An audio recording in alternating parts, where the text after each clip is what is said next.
दुईटा पार्ट छ, तपाईँले हेर्नुभएको छ सिलेबसमा भाग 1 र 2 भनेर राखिएको छ। पहिलो पार्टमा पुरै करार के हो र यसको विकास क्रमदेखि लिएर करार उल्लङ्घन र यसका उपचारका विधिहरू के छन् भन्ने रहेको छ भनेदेखि दोस्रो पार्टमा विशेष प्रकारको करारहरू जुन हाम्रो रिसेन्टली यो धेरै अगाडि हामीसँग थिएन यो अघिल्लो करार ऐनमा, त्यसलाई विशेष करारको रूपमा अहिले पछिल्लो करार ऐन 2056 आइसके पश्चात र अहिले मुलुकी देवानी संहिता आइसके पश्चात त्यसलाई हामीले विशेष करारको रूपमा राखेका छौँ। यो दुईटा पार्ट हामी पढ्छौँ, दुईटा पार्टको हेरेर छलफल गर्छौँ। अहिले अब कसरी यसलाई उ गर्ने भन्ने सन्दर्भमा चाहिँ यो 2 दिनको क्लासमा सबै कुरा छुने पनि अनि तपाईँको केही जिज्ञासा छ भने त्यसमा पनि छलफल गर्ने भएको कारणले सिधै अब यो करारको सन्दर्भमा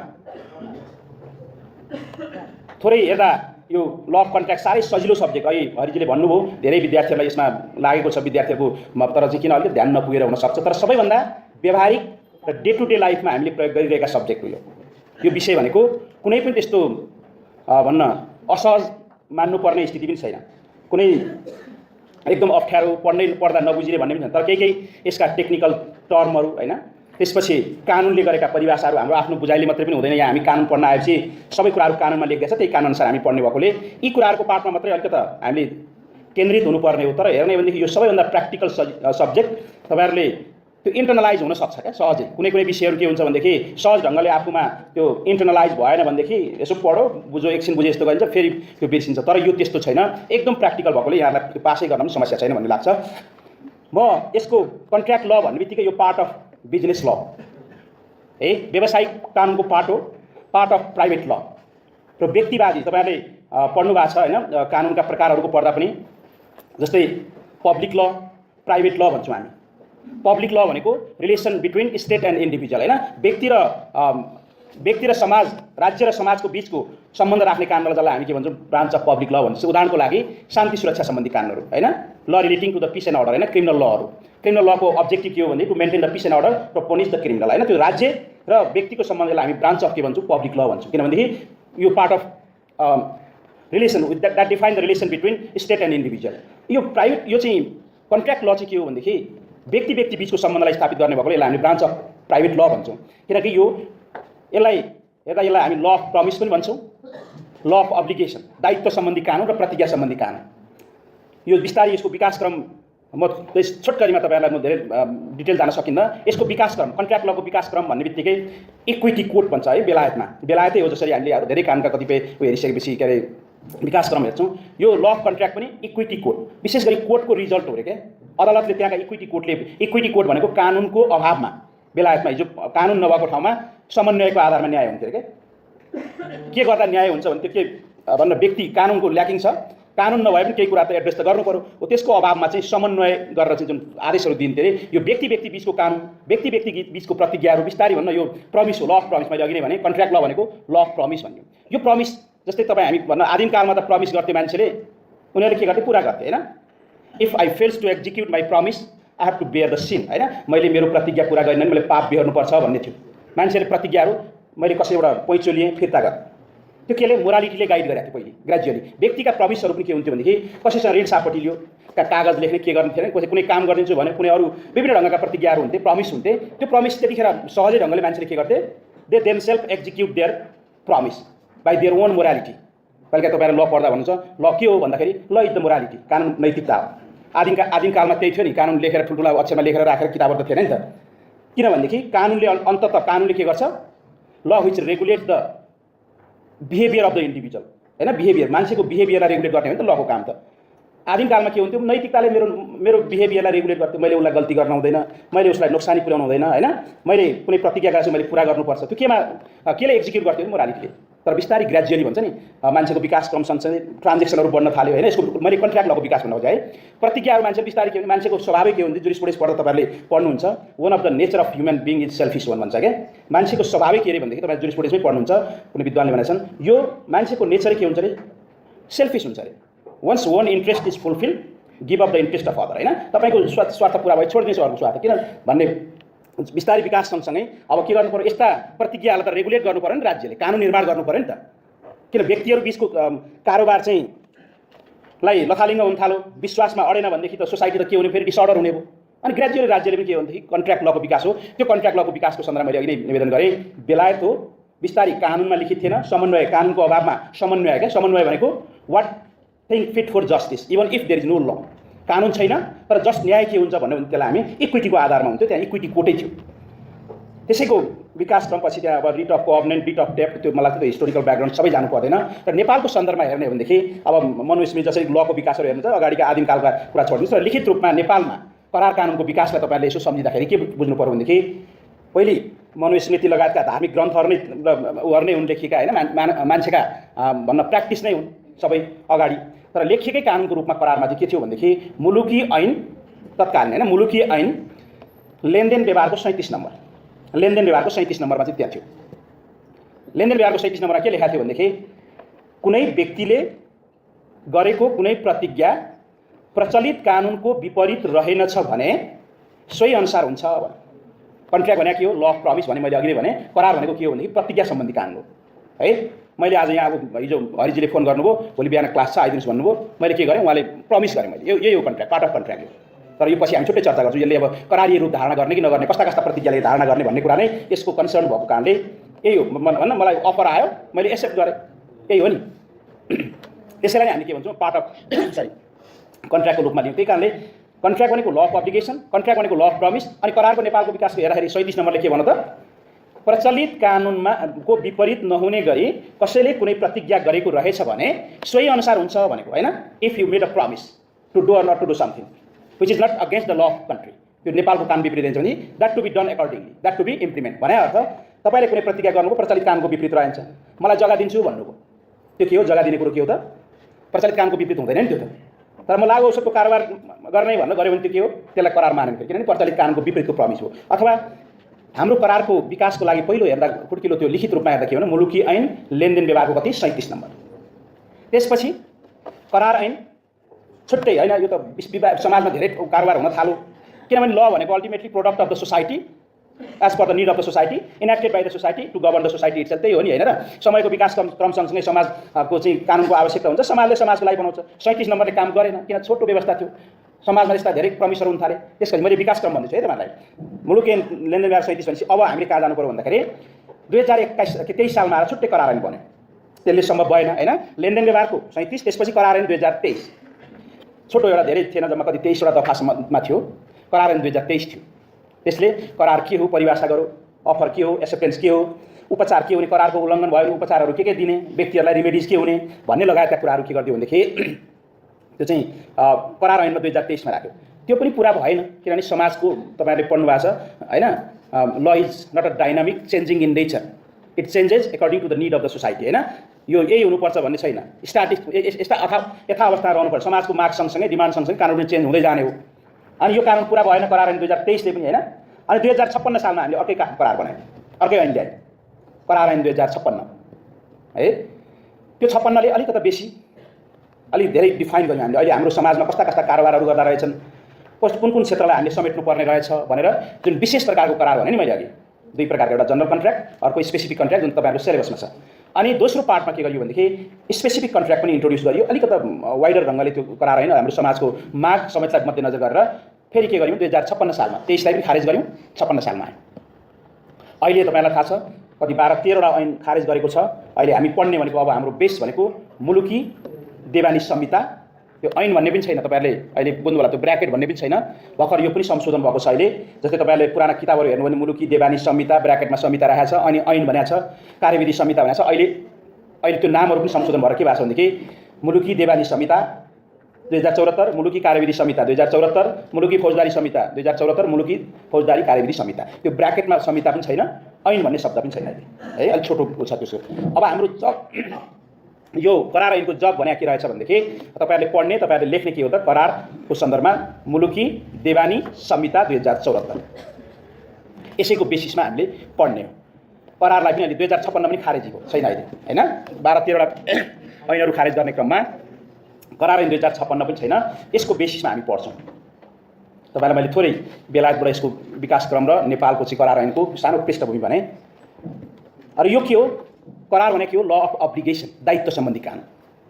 करार के हो, ल अफ प्रमिस, प्रतिज्ञा सम्बन्धी कानुन। यसलाई हामी ल अफ अब्लिगेसन पनि भन्छौँ, ल अफ प्रमिस पनि भन्छौँ। तर के होइन भनेदेखि whole law of obligation is not a contractual obligation. सबै दायित्व चाहिँ फेरि करारिए दायित्व होइन अरे है।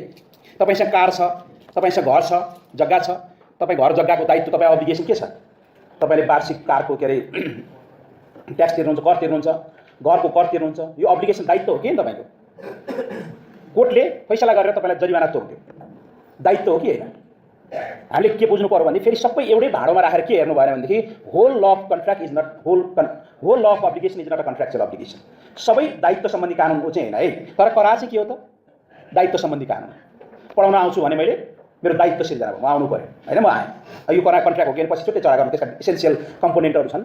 तर यति बुझ्नु पऱ्यो के हो भनेदेखि हामीले छोटो यहाँसम्म मैले के चर्चा गरेँ त मलाई दिमागमा तपाईँले राखिसक्नुभयो। बेलायत, नेपालको लेनदेन व्यवहारको 36, 37, 56 र अहिले मुलुकी देवानी 23देखि मुलुकी देवानी समयसम्म आउँदा यो ल अफ अब्लिगेसन हो, यो प्राइभेट ल हो, यो ब्रान्च अफ बिजनेस ल हो, यो व्यावसायिक कानुनको एउटा महत्त्वपूर्ण पार्टको रूपमा पनि हुन्छ। यो जसरी विस्तृत गरी यो लेजस फेयर स्टेट भन्छ नि, व्यक्तिवादी दर्शनमा आधारित राज्य प्रणालीबाट जब वेलफेयर स्टेटको विकास भयो, राज्यले के गर्नु पर्यो त?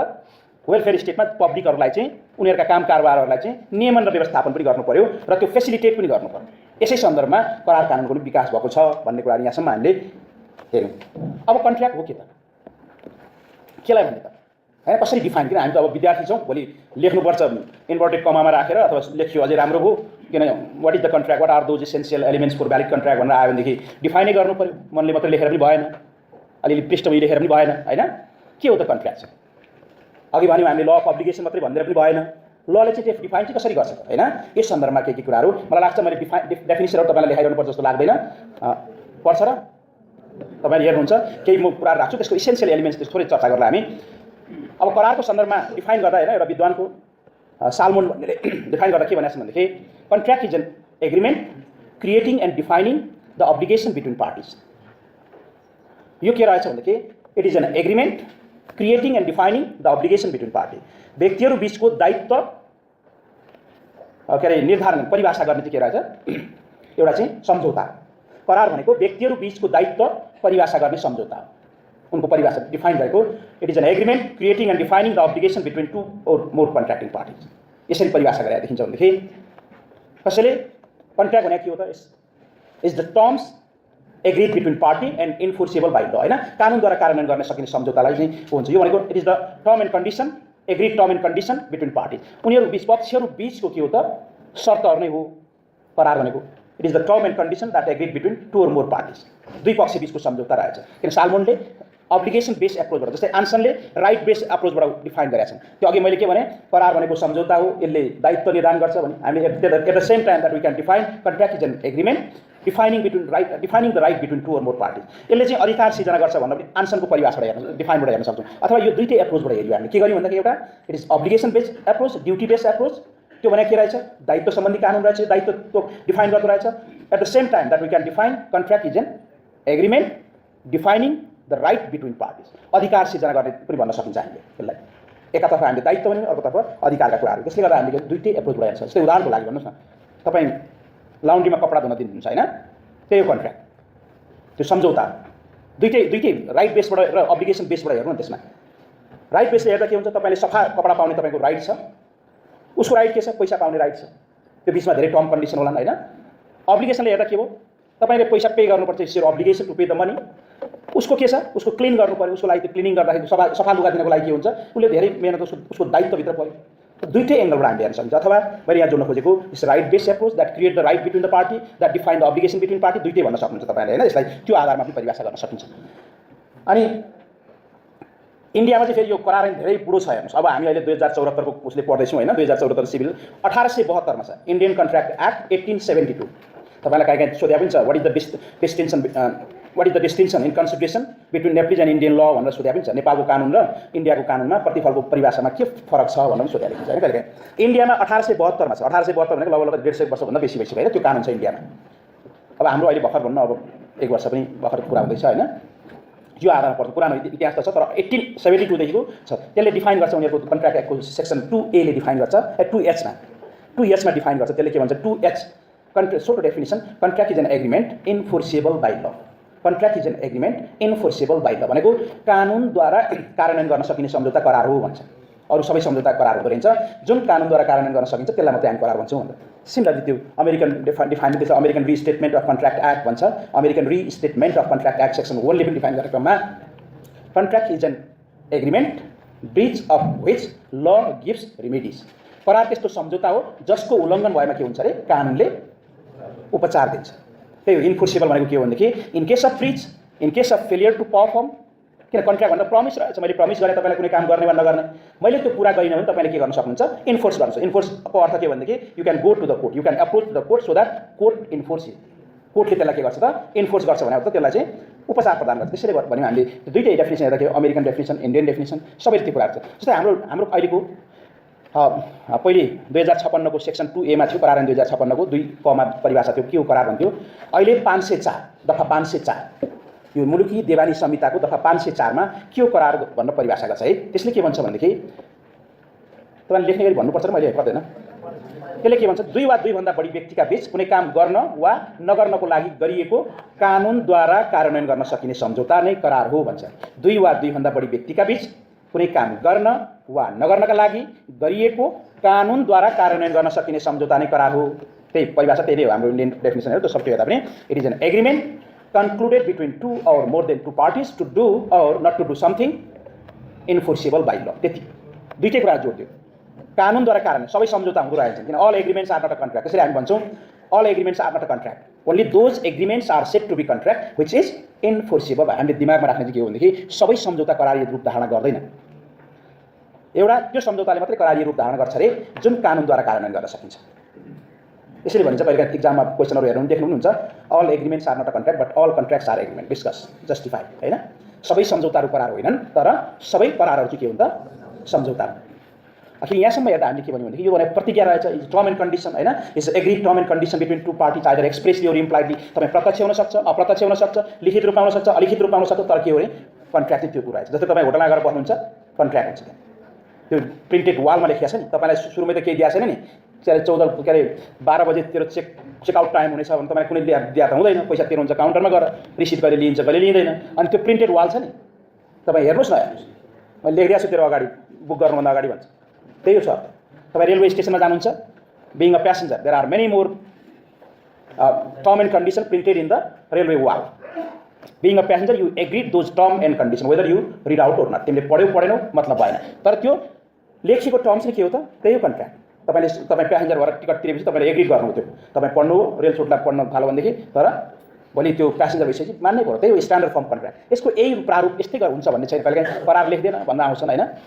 यो भाषा आफ्नै हुनसक्छ, तर के हो भनेदेखि अल्टिमेटली यसको डिफाइन गर्छ हाम्रो। जस्तै एउटा केही मुद्दाहरूमा पनि छन्, तीर्थ राजकुमारी पुरानो करारको सन्दर्भमा, अहिले त्यो अलिकति हाम्रो नेपालको सन्दर्भमा बैनाबट्टाको लिखत करार के हो कसो भन्ने हामीलाई अलिकति कन्फ्युजिङका उहरू थिए। त्यो तीर्थ राजकुमारी राणा विरुद्ध रामशङ्कर श्रेष्ठ 2049 सालको एउटा नेकपा 2049 सालमा छ, त्यसमा पनि भनेको छ। त्यसमा के भनेको छ भनेदेखि करार के हो भनेर परिभाषा गर्नको लागि त्यसमा उल्लेखित शर्तले त्यो करारका पक्षहरूलाई मान्न बाध्य तुल्याउँछ कि तुल्याउँदैन, करार भन्ने परिभाषा भएको छ क्या त्यसमा। यो होटल शङ्कर हो, हैन, त्यतिखेर होटल शङ्करको एउटा रामशङ्कर श्रेष्ठले तीर्थ राजकुमारी राणासँग जग्गा लिने बैना भयो, तीर्थ राजकुमारीले पछि जग्गा दिनन्, नदिएपछि रामशङ्कर श्रेष्ठले मुद्दा हाले, यो त करार हो, उसले मलाई जग्गा दिन्छु भनेर प्रमिस गरेको थियो, इट इज इन्फोर्सेबल बाइ ल, मलाई जग्गा चाहियो भनेर मुद्दा गयो। मुद्दा जाँदाखेरि कोर्टले व्याख्या गर्यो, किन यो किन व्याख्या गर्नु पर्यो भनेदेखि करार हो भने के उपचार दिने, अरूमा के उपचार दिने, त्यसको रिमेडिज फरक छ नि त। अनि त्यो व्याख्या गर्ने सन्दर्भमा के गर्यो भनेदेखि कोर्टले यस दिस इज द बैनाको डिड जुन छ नि, एडभान्स डिड जुन उनीहरूको, यो यस यसलाई हामीले कन्ट्र्याक्ट मान्ने, किनकि कुनै पनि लिखत करार हो कि होइन भनेर के हेर्ने रे भन्दाखेरि त्यो लेखिएको कुराले त्यो पक्षहरूलाई मान्य बाध्य तुल्याउँछ कि तुल्याउँदैन। यदि तुल्याउँछ त्यो करार हो, यदि तुल्याउँदैन करार होइन। कहिलेकाहीँ हामी तपाईँ विज्ञापन हेर्छौँ नि, सबै विज्ञापनले त्यो विज्ञापनदातालाई बाध्य गराउँछ।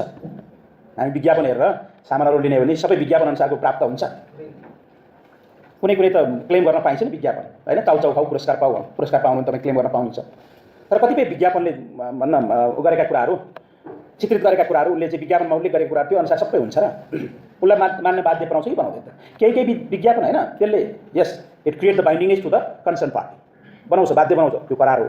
यदि होइन करार होइन। त्यसमा पनि त्यही रामशङ्कर श्रेष्ठ मुद्दामा के भने कुनै पनि लिखतले कुनै पनि गरेको प्रतिज्ञाले सम्बन्धित पक्षहरूलाई मान्य बाध्य तुल्याउँछ, त्यो करार हो। यदि तुल्याउँदैन त्यो करार हो। If it create the bindingness to concern party then yes there is a contract, if no there is no contract. Ramshankar Shrestha पनि त्यही कुरा। अथवा यो भनेको एउटा के रहेछ भनेदेखि it's promise in term and condition agreed between 2 or more parties. त्यसो भए सबै सम्झौताले करार हुँदैनन् भने करार हुन चाहिँ के चाहिँ आवश्यक हुन्छ? What are those essential elements for valid contract? के चाहिँदो रहेछ त करार हुनको लागि चाहिँ? सबै सम्झौता करार होइनन् रे, त्यो कुराहरू चाहिँ के देखौँ। सबै नभएपछि के हुन्छ त? कस्तो कस्तो भयो भने करार हुन्छ? What are those essential elements that requires for valid contract? अब के चाहिँदो रहेछ त भन्दाखेरि के कुराहरू आवश्यक तत्त्वहरू छ अरे करार हुनको लागि। जस्तै 1 मा करारको लागि आवश्यक तत्त्वहरू है, दुई पक्ष भन्छ है। करार हुनको लागि पहिलो शर्त के अरे? दुई पक्ष हुनै पर्ने। एउटाले अफर गर्छ, अर्कोले एक्सेप्ट गर्छ। Offerer and offer, two party भनेको के हो? One party is offerer who makes the offer, offer is a initial step, first step to make a formulate the valid contract. प्रस्ताव भनेको के हो त? पहिलो बिन्दु हो जहाँ चाहिँ जसकोबाट करारको सुरुवात हुन्छ। दुई पक्षमा को हुँदो रहेछन्? अफरर, प्रस्तावक र स्वीकृतिकर्ता है, नभई करार हुँदैन अरे।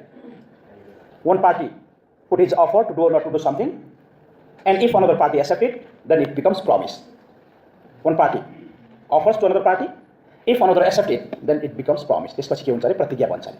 त्यसकारणले पहिलो आवश्यकता के रहेछ? दुई पक्ष हुनै पर्छ करार हुनको लागि। तर त्यसका अपवाद छन्। कहिलेकाहीँ दुई पक्ष नभए पनि करार हुन्छ, दायित्व सिर्जना गराउँछ अरे। दुई पक्षको मिटिङ लाग्यो। किन यो भनेको करार भनेको के हो त? मिटिङ अफ माइन्ड भन्छ क्या, कन्सेन्सस एड इडम भन्छ। कन्सेन्सस एड इडम भनेको meeting of mind between two parties. त्यो दुई पक्षको चाहिँ मिलन हो रे। तर कहिलेकाहीँ दुई पक्ष मिलन नभए पनि कन्ट्र्याक्ट हुन्छ। जस्तै उदाहरणको लागि, if you find the goods that lost by another person, के हुन्छ तपाईँको दायित्व? तपाईँले कसै वस्तु भेट्नुभयो, तपाईँको दायित्व सिर्जना भयो। Yes, you have to find out owner, you have to inform to the police, try to find out the owner, return the goods to the owner. वस्तु दिनु पर्यो, फिर्ता भएको सम्पत्ति। दायित्व आयो कि आयो? त्यहाँ दुई पक्ष छ र मिटिङ अफ माइन्ड छ र म तिम्रो सामान हराए खोज्न हिँडेँ, अब म भेटेपछि तिमीलाई दिन्छु। तर तपाईँलाई राइट पनि छ त्यहाँ फेरि। You can claim the expenses whatever you incur for the protection of goods, for the find out owner. तपाईँले जति खर्च गर्नुभएको छ त्यो गर्न त्यो पाइन्छ अरे। अथवा कहिलेकाहीँ मैले यहाँ जोड्न खोजेको नर्मली रुल के रहेछ? There must be at least 2 or more than 2 parties है। एउटा 2 पार्टी मात्रै भएर पनि भएन। Intention to create legal relationship हुन्छ अरे। अर्को कानुनी सम्बन्धमा बाँधिने मनसाय हुनुपर्छ। करार हुनको लागि कानुन दुईवटा मुद्दा भन्छु तपाईँलाई म। एउटा mister merit versus Mrs merit छ, अर्को mister Balfour versus Mrs Balfour. किताबहरू पढ्दा पनि भेट्नुहुन्छ। Mister merit versus Mrs merit, mister Balfour versus Mrs Balfour. मैले यहाँ दोस्रो के भन्दैछु भनेदेखि करारको लागि दोस्रो आवश्यक तत्त्व के अरे? कानुनी सम्बन्धमा intention to create legal relationship. एउटा मुद्दा, दुईवटा मुद्दा के हो? यो बालफोर भर्सेस बालफोरमा के भयो भनेदेखि श्रीमान बाहिर आउने जागिरको लागि होइन, बेलायतबाट सिलोनतिर भन्न श्रीलङ्कातिर आउने, श्रीमती बिमारी, तिमी घरै बस्छ, उतै उही बस्छ, युकेमै बस्छ, म तिमीलाई डेली के अरे मासिक मेन्टेनेन्स बापत पैसा पठाइदिन्छु भनेर प्रमिस गरेर आयो। 1 महिना 2 महिना पठाएपछि पठाउन छोड्यो। ए श्रीमानले मलाई यस्तो प्रमिस गरेको थियो, मलाई मेन्टेनेन्स बापत उसले अहिले पठाउन छोड्यो, त्यसले गर्दा यो पाऊँ भनेर एउटा मुद्दा श्रीमतीले हाल्यो। एउटा यो मुद्दा। अर्को मुद्दा मिस्टर मेरिट भर्सेस मिसेस मेरिटमा के भयो भनेदेखि श्रीमानको नाउँमा जग्गा, श्रीमती जागिरी, श्रीमानले ब्याङ्कमा धितो राख्यो जग्गा, अनि उसले के प्रमिस गर्यो श्रीमतीसँग भन्दाखेरि तिमी यो सबै लोन चुक्ता तिमी गर, अनि बाँकी जो चुक्ता भइसकेपछि ब्याङ्कबाट रिलिज भएपछि तिम्रो नाममा म जग्गा ट्रान्सफर गरिदिन्छु, घर जग्गा भन्नु भन्यो होइन। त्यो दुईवटा केसमा पछि श्रीमानले ट्रान्सफर गर्दैन, श्रीमतीले तिरी होइन, ट्रान्सफर गरेन, मुद्दा पऱ्यो। दुईवटा मुद्दा पर्दा मैले यहाँ तपाईँलाई के जोड्दै थिएँ भनेदेखि करारको लागि अर्को दोस्रो महत्त्वपूर्ण आवश्यक तत्त्व के भने there must be intention between two party to define to create the legal and contractual relationship. कानुनी सम्बन्धमा बाँधिने मनसाय हुनैपर्छ। यो दुईवटा मुद्दामा एउटामा दिएन, एउटामा दियो। बालफोर भर्सेस बालफोरमा दिएन। उसले के भन्यो भनेदेखि there is no intention between party to create the legal and contractual relationship. Husband merely made a promise to maintain the domestic relationship between husband and wife. यो त केवल उनीहरू श्रीमान श्रीमतीको सम्बन्ध स्थापित गर्नको लागि बनाएको थियो, मुद्दैमा जाने भन्ने इन्टेन्सन थिएन है यसमा चाहिँ। कोर्टले देखेन इन्टेन्सन। त्यस कारणले श्रीमतीले मागेका थिइन् मलाई 3 महिनासम्म पठाए पछि पठाउनु छोडो, मेन्टेनेन्स पाऊँ भन्दा कोर्टले के भन्यो भनेदेखि Mrs Balfour you are not entitled to claim this promise as a contractual right. Why? Because there is a lacking of intention to create the legal and contractual right. दिमागमा त्यो के अरे कानुनी सम्बन्धमा बाँधिने मनसाय थिएन भनेर कोर्टले मानेन। र दोस्रो मुद्दामा के भन्नु भनेदेखि yes, this is the nature of business, nature of promise is a business nature. यसो हेर्दा व्यावसायिक प्रकृतिको देखियो होइन। श्रीमतीले पैसा तिरेका छन्, उनी जागिरे, तर उसले ट्रान्सफर गर्दैन। कोर्टले के भन्नु भनेदेखि दोस्रो मुद्दा चाहिँ फेरि yes misses merit you are entitled to get a property, transfer the property from your husband because this is the contract is business in nature. यो व्यावसायिक प्रकृतिको छ भनेर गयो। अथवा यहाँ मैले जोड्न खोजेको सबैमा कानुनी सम्बन्धमा बाँधिने मनसाय हुँदैन हैन। सबै कन्ट्र्याक्ट इन्फोर्सेबल हुँदैन। त हुनको लागि के हुनु पर्दछ? कानुनी सम्बन्धमा बाँधिने मनसाय चाहिँ हुनै पर्दछ। अब कसरी how to find out whether they are intention to create the legal relationship or not हैन। हस्बेन्डले वाइफलाई प्रमिस गर्ला अथवा वाइफले हस्बेन्डलाई कुनै प्रमिस गरेर तिमी राम्रो घर बस्नु व्यवसाय गरेर बस्नु म आउँदाखेरि म ठुल्ठुलो सामानहरू ल्याइदिन्छु भने होला केही प्रमिस गरेर इमेलै गरे होला पछि त्यसमा नल्याइदिँदाखेरि कानुनी सम्बन्धमा बाँधिने इन्टेन्सन हुन्छ भोजको लागि इन्भाइट गर्यो अथवा मैले यहाँ जोड्न खोजेको के बुझ्नु पर्ने यसमा in all business nature agreement promise in business in nature yes there is a intention to create legal relationship in case of social agreement casual कन्भर्सेसनमा कसैले के भन्ला साथीभाइहरूको बिच के होला पारिवारिक सम्बन्धको लागि के होला तिमी राम्रो एलएलबी टप गरेर आऊ तिमीलाई कार किन्नुलाई भने होला हैन यो के हो त these are the promise only to maintain the domestic relationship friendly relationship यस्तोमा के हुँदैन रे lacking of intention to create legal relationship त्यस कारणले के बुझ्नु पर्यो दोस्रो आवश्यकता थर्डमा भन्छ दुई पार्टी र इन्टेन्सन मात्रै भएर हुँदैन पार्टी के हुनुपर्छ अरे कम्पिटेन्ट पार्टी सक्षम व्यक्तिहरू पनि हुनुपर्छ करारको लागि अहिले हाम्रो कानुनले सक्षम व्यक्ति कसलाई भनेर डिफाइन गर्छ हु इज द कम्पिटेन्ट पार्टी भन्दाखेरि दुई तीन प्रकारका मान्छेहरू ह्याभिङ एज अफ मेजोरिटी उमेर पुरा भएको है उमेर पुरा भएको साउन्ड माइन्ड होस ठेगान भएको र कानुनद्वारा असक्षम घोषणा नगरिएको तीनटा मान्छे सक्षम हुँदा करार गर्नको लागि तेस्रो आवश्यक तत्त्व के रहेछ competent party who is the competent भन्दा तीनटा कुरा गरौँ हामीले उमेर पुग्नु पर्यो अहिले नेपालको कानुनले उमेर भनेको पहिले 56 मा 16 वर्ष थियो अहिले 18 वर्ष 16 वर्षको लागि नाबालक भनिन्छ 18 बिलोलाई नाबालक भनिन्छ उसाउँदैन अर्को साउन्ड माइन्ड हुनु पर्यो he or she should not be unsound mind अर्को नट डिस्क्वालिफाइड बाइ ल कहिलेकाहीँ कानुनले डिस्क्वालिफाइड गरिदिया हुन्छ को हुन्छ कानुनले डिस्क्वालिफाइड भन्ने त्यसको पनि छ अनसाउन्ड माइन्ड कसलाई भन्ने हैन त्यसको त्यो हामीले चाहिँ उयो हेर्यौँ जस्तै एलियन एनिमी भन्छ नि विदेशी शत्रुसँग करार गर्न मिल्दैन त्यो सोशल पोइन्ट अफ भ्यू विदेशी शत्रु they are disqualified by law convicted person they are disqualified by law जेलमा बसेका मान्छे disqualified by law company and corporation some extent company पनि व्यक्ति हो नि त हैन उसले करार गर्न सक्छ सम एक्सटेन्ट यस company and corporation also disqualified by law त्यसैगरी प्रोफेसनल पर्सन भन्छ कहिलेकाहीँ त्यो भन्न पेसागत मान्छेहरू पनि हुन्छ डक्टरले पेसेन्टसँग हैन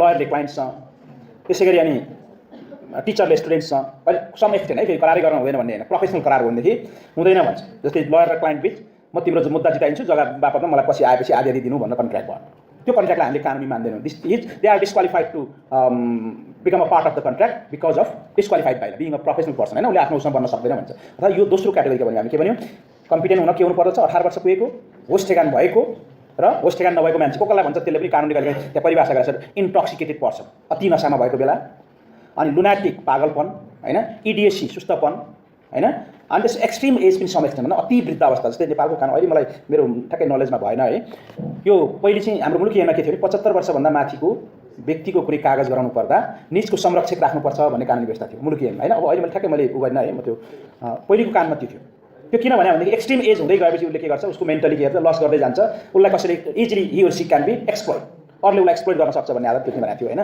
तेस्रोमा यो गर्यो अर्को भन्छ कन्सिडरेसन करारको लागि अर्को आवश्यक तत्त्व भनेको कन्सिडरेसन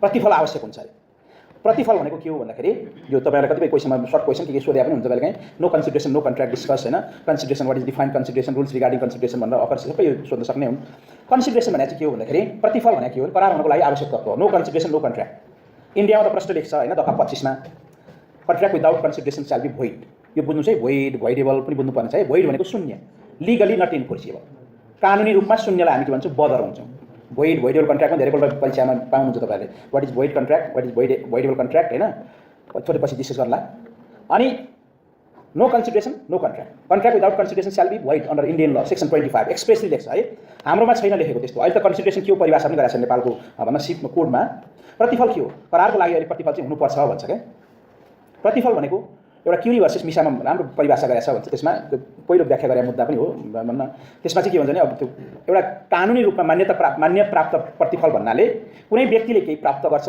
केही नाफा हुन्छ अरे उसलाई कुनै कुराहरू सन्तुष्टि हुन्छ अरे र अर्कोले के गर्छ अरे कुनै नोक्सानी हुन्छ केही कुरा गुमाएको हुन्छ केही कुरा सहेको हुन्छ हैन क्युरी भर्सेस मिसामा के भन्छ valuable consideration in the eye of law may consist some rights benefit profit appearing to one party some detriment harm loss burden forbearance and responsibility undertaken by other एउटालाई चाहिँ नाफा हुन्छ अरे अर्कोलाई नोक्सानी हुन्छ त्यो भाइस भर्सा फेरि दुईटालाई हुन्छ फेरि both party must get something यसलाई हामीले अङ्ग्रेजीमा हुन्छ क्विट प्रो ल्याटिन भाषा भन्छ यो यसको विकास चाहिँ हुन्छ क्विट प्रो को कहिलेकाहीँ त्यही मात्रै पनि सोधेको हुन्छ क्विट क्युयुआइडी क्विट पिआरओ प्रो क्युयुओ को भनेको यसको समथिङ इन रिटर्न यो भनेको क्विट प्रोको भनेको something in exchange something in return केही गरे बापत केही पाउनु रे करार भनेको एउटाले चाहिँ पाइरहने अर्कोले चाहिँ केही नपाउने चाहिँ कन्ट्र्याक्ट होइन अरे मैले प्रमिस गरेँ तपाईँलाई इमेल लेखेँ मेरो जग्गामा एक दुई हप्तापछि एक महिनापछि मैले ट्रान्सफर गर्छु भनेर तपाईँलाई लेखेँ मैले प्रमाणित छोडेँ नि त तपाईँलाई इमेल लेखेँ लास्टमा मैले गरिनँ भनेदेखि म इन्फोर्सेबल गर्न तपाईँले सक्नुहुन्न अरे किन in return what I am getting from your side, किन both party get something in return भन्दैछौँ हामी होइन। करार हुनको लागि के हुनुपर्दछ, प्रतिफल बिनाको करार। हाम्रो सुप्रिम कोर्टका केही मुद्दाहरू छन्, हाम्रो नेपालकै सन्दर्भमा के बुझ्नुपर्छ भनेदेखि नो कन्सिडरेसन नो कन्ट्र्याक्ट, केही मुद्दाले करार हुनको लागि प्रतिफल आवश्यक हुन्छ भनेको छ, एक्सेप्सन केही अपवाद बाहेक, केही अपवाद छन् त्यो पछि उहरूलाई त्यो अपवाद पनि, जस्तै गिफ्टमा कन्सिडरेसन हुन्छ, तपाईँले गएर पुरानो लाग्दैछ गएर जग्गा दान गर्नुभयो होइन, मैले बापतमा के पाएँ, तपाईँले ब्याङ्कमा पैसा हालिदिनु भयो होइन, बापतमा मैले के पाएको छु र दान दिए बापत फिर्ता पाउँ दान भन्दा तपाईँ फिर्ता गर्न सक्नुहुन्न अरे, मैले त इन्फोर्स गर्न सक्नुहुन्न, मैले दान बापतमा किन करार हुनको लागि त प्रतिफल चाहिँदो रहेछ, both party must get something in exchange, I am getting nothing, so reimburse हुन तपाईँ जान सक्नुहुन्न अरे त्यसमा, त्यो के हो, it's one of the exception.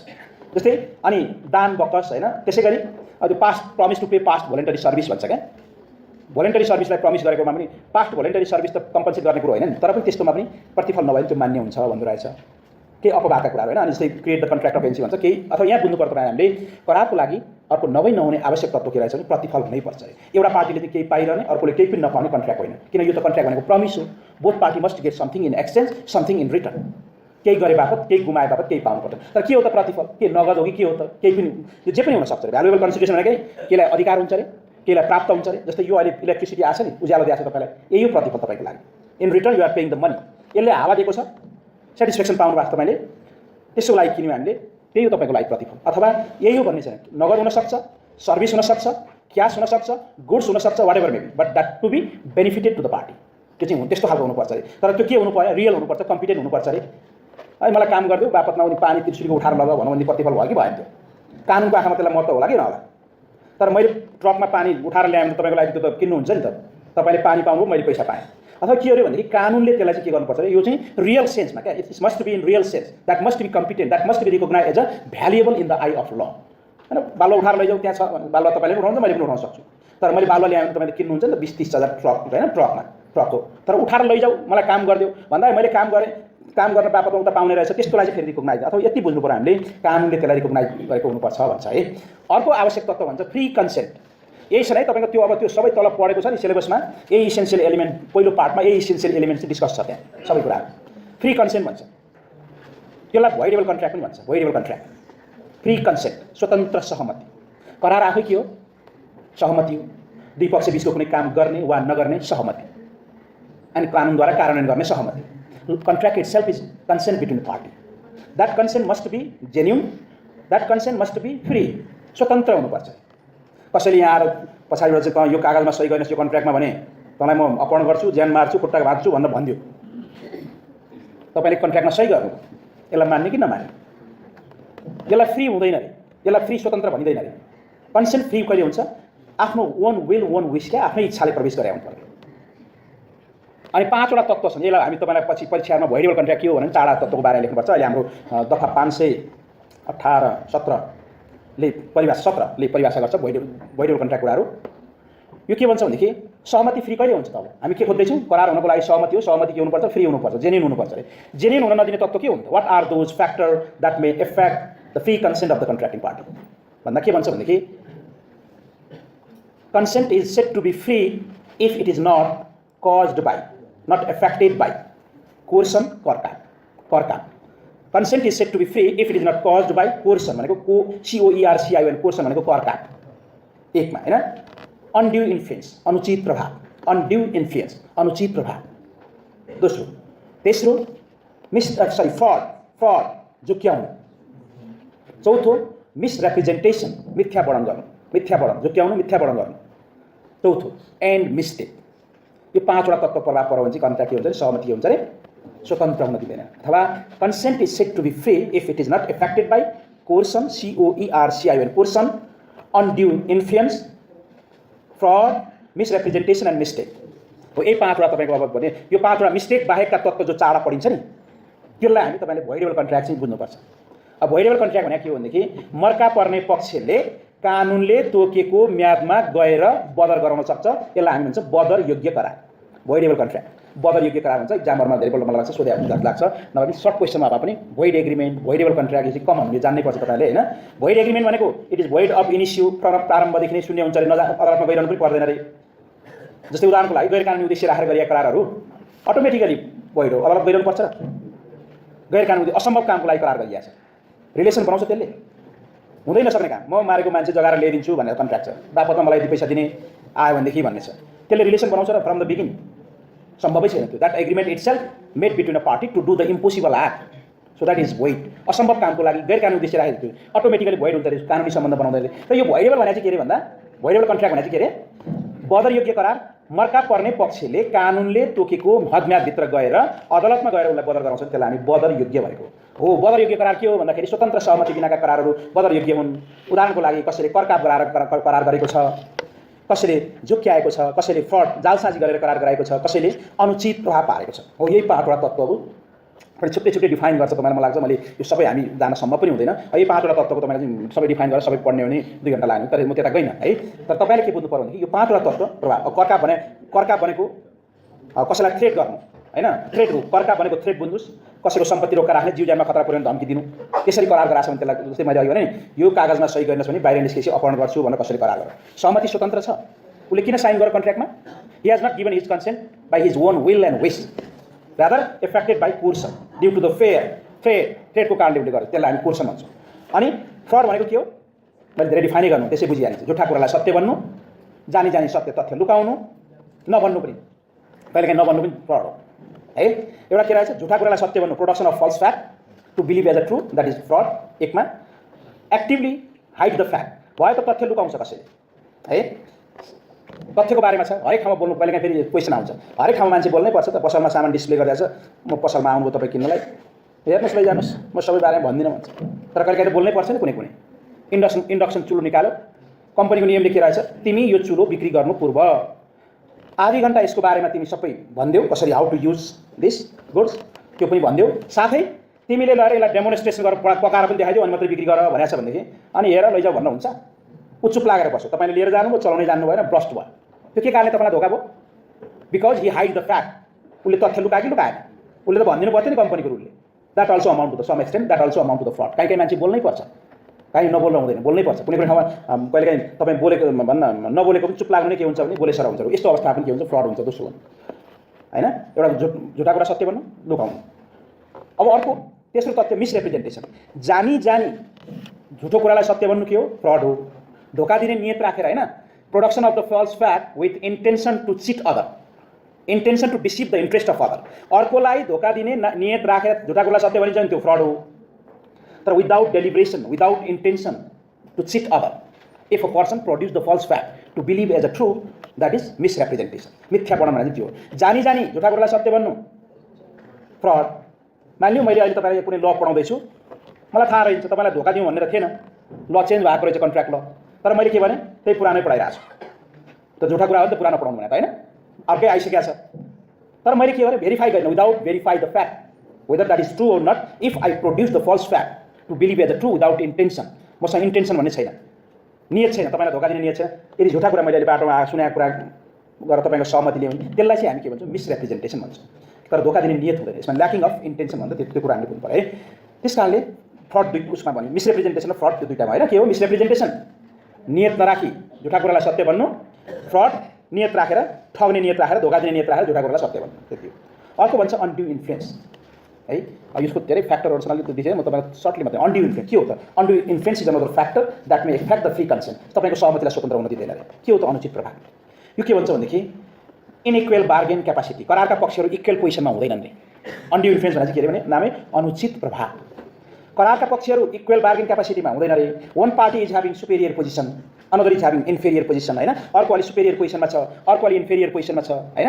अनि त्यसको प्रयोग गरेर के गर्छ अरे? आफूलाई लाभ, अर्कोलाई नोक्सानी पुऱ्याउँछ। उदाहरणको लागि अहिले रामदेवले त्यो बालकृष्ण भन्नेलाई ल तिमी त अब स्वर्ग पुग्ने भयो, सबै यो संसारभरि कपालभाती गरायो, के गरायो, योगा गरायो, अब के राख्छौ सम्पत्ति, सबै सम्पत्ति अब तिम्रो कहाँ छ, तनाउ कता छ, ल्याएर यो के अरे रामदेव ट्रस्टको नाममा पास गर भन्थ्यो। अब भित्रभित्र दिन मन छैन, तर त्यत्रो वर्ष गुरुको चेला भएर बस्यो, नाइ भन्न सक्छ उसले नाइ भन्न पनि सक्दैन होइन। कि त भित्रबाट उसलाई त्यो जग्गा ट्रान्सफर गराउनु हुन्छ। अब अलिअलि पैसा दिउँला तिमीलाई, थोरै थोरै पैसा ट्रान्सफर गर भन्छ, नाइ भन्न पनि सकिँदैन, किनभने there is no equal bargain capacity. One of the spiritual adviser, another is follower, there is no equal bargain capacity.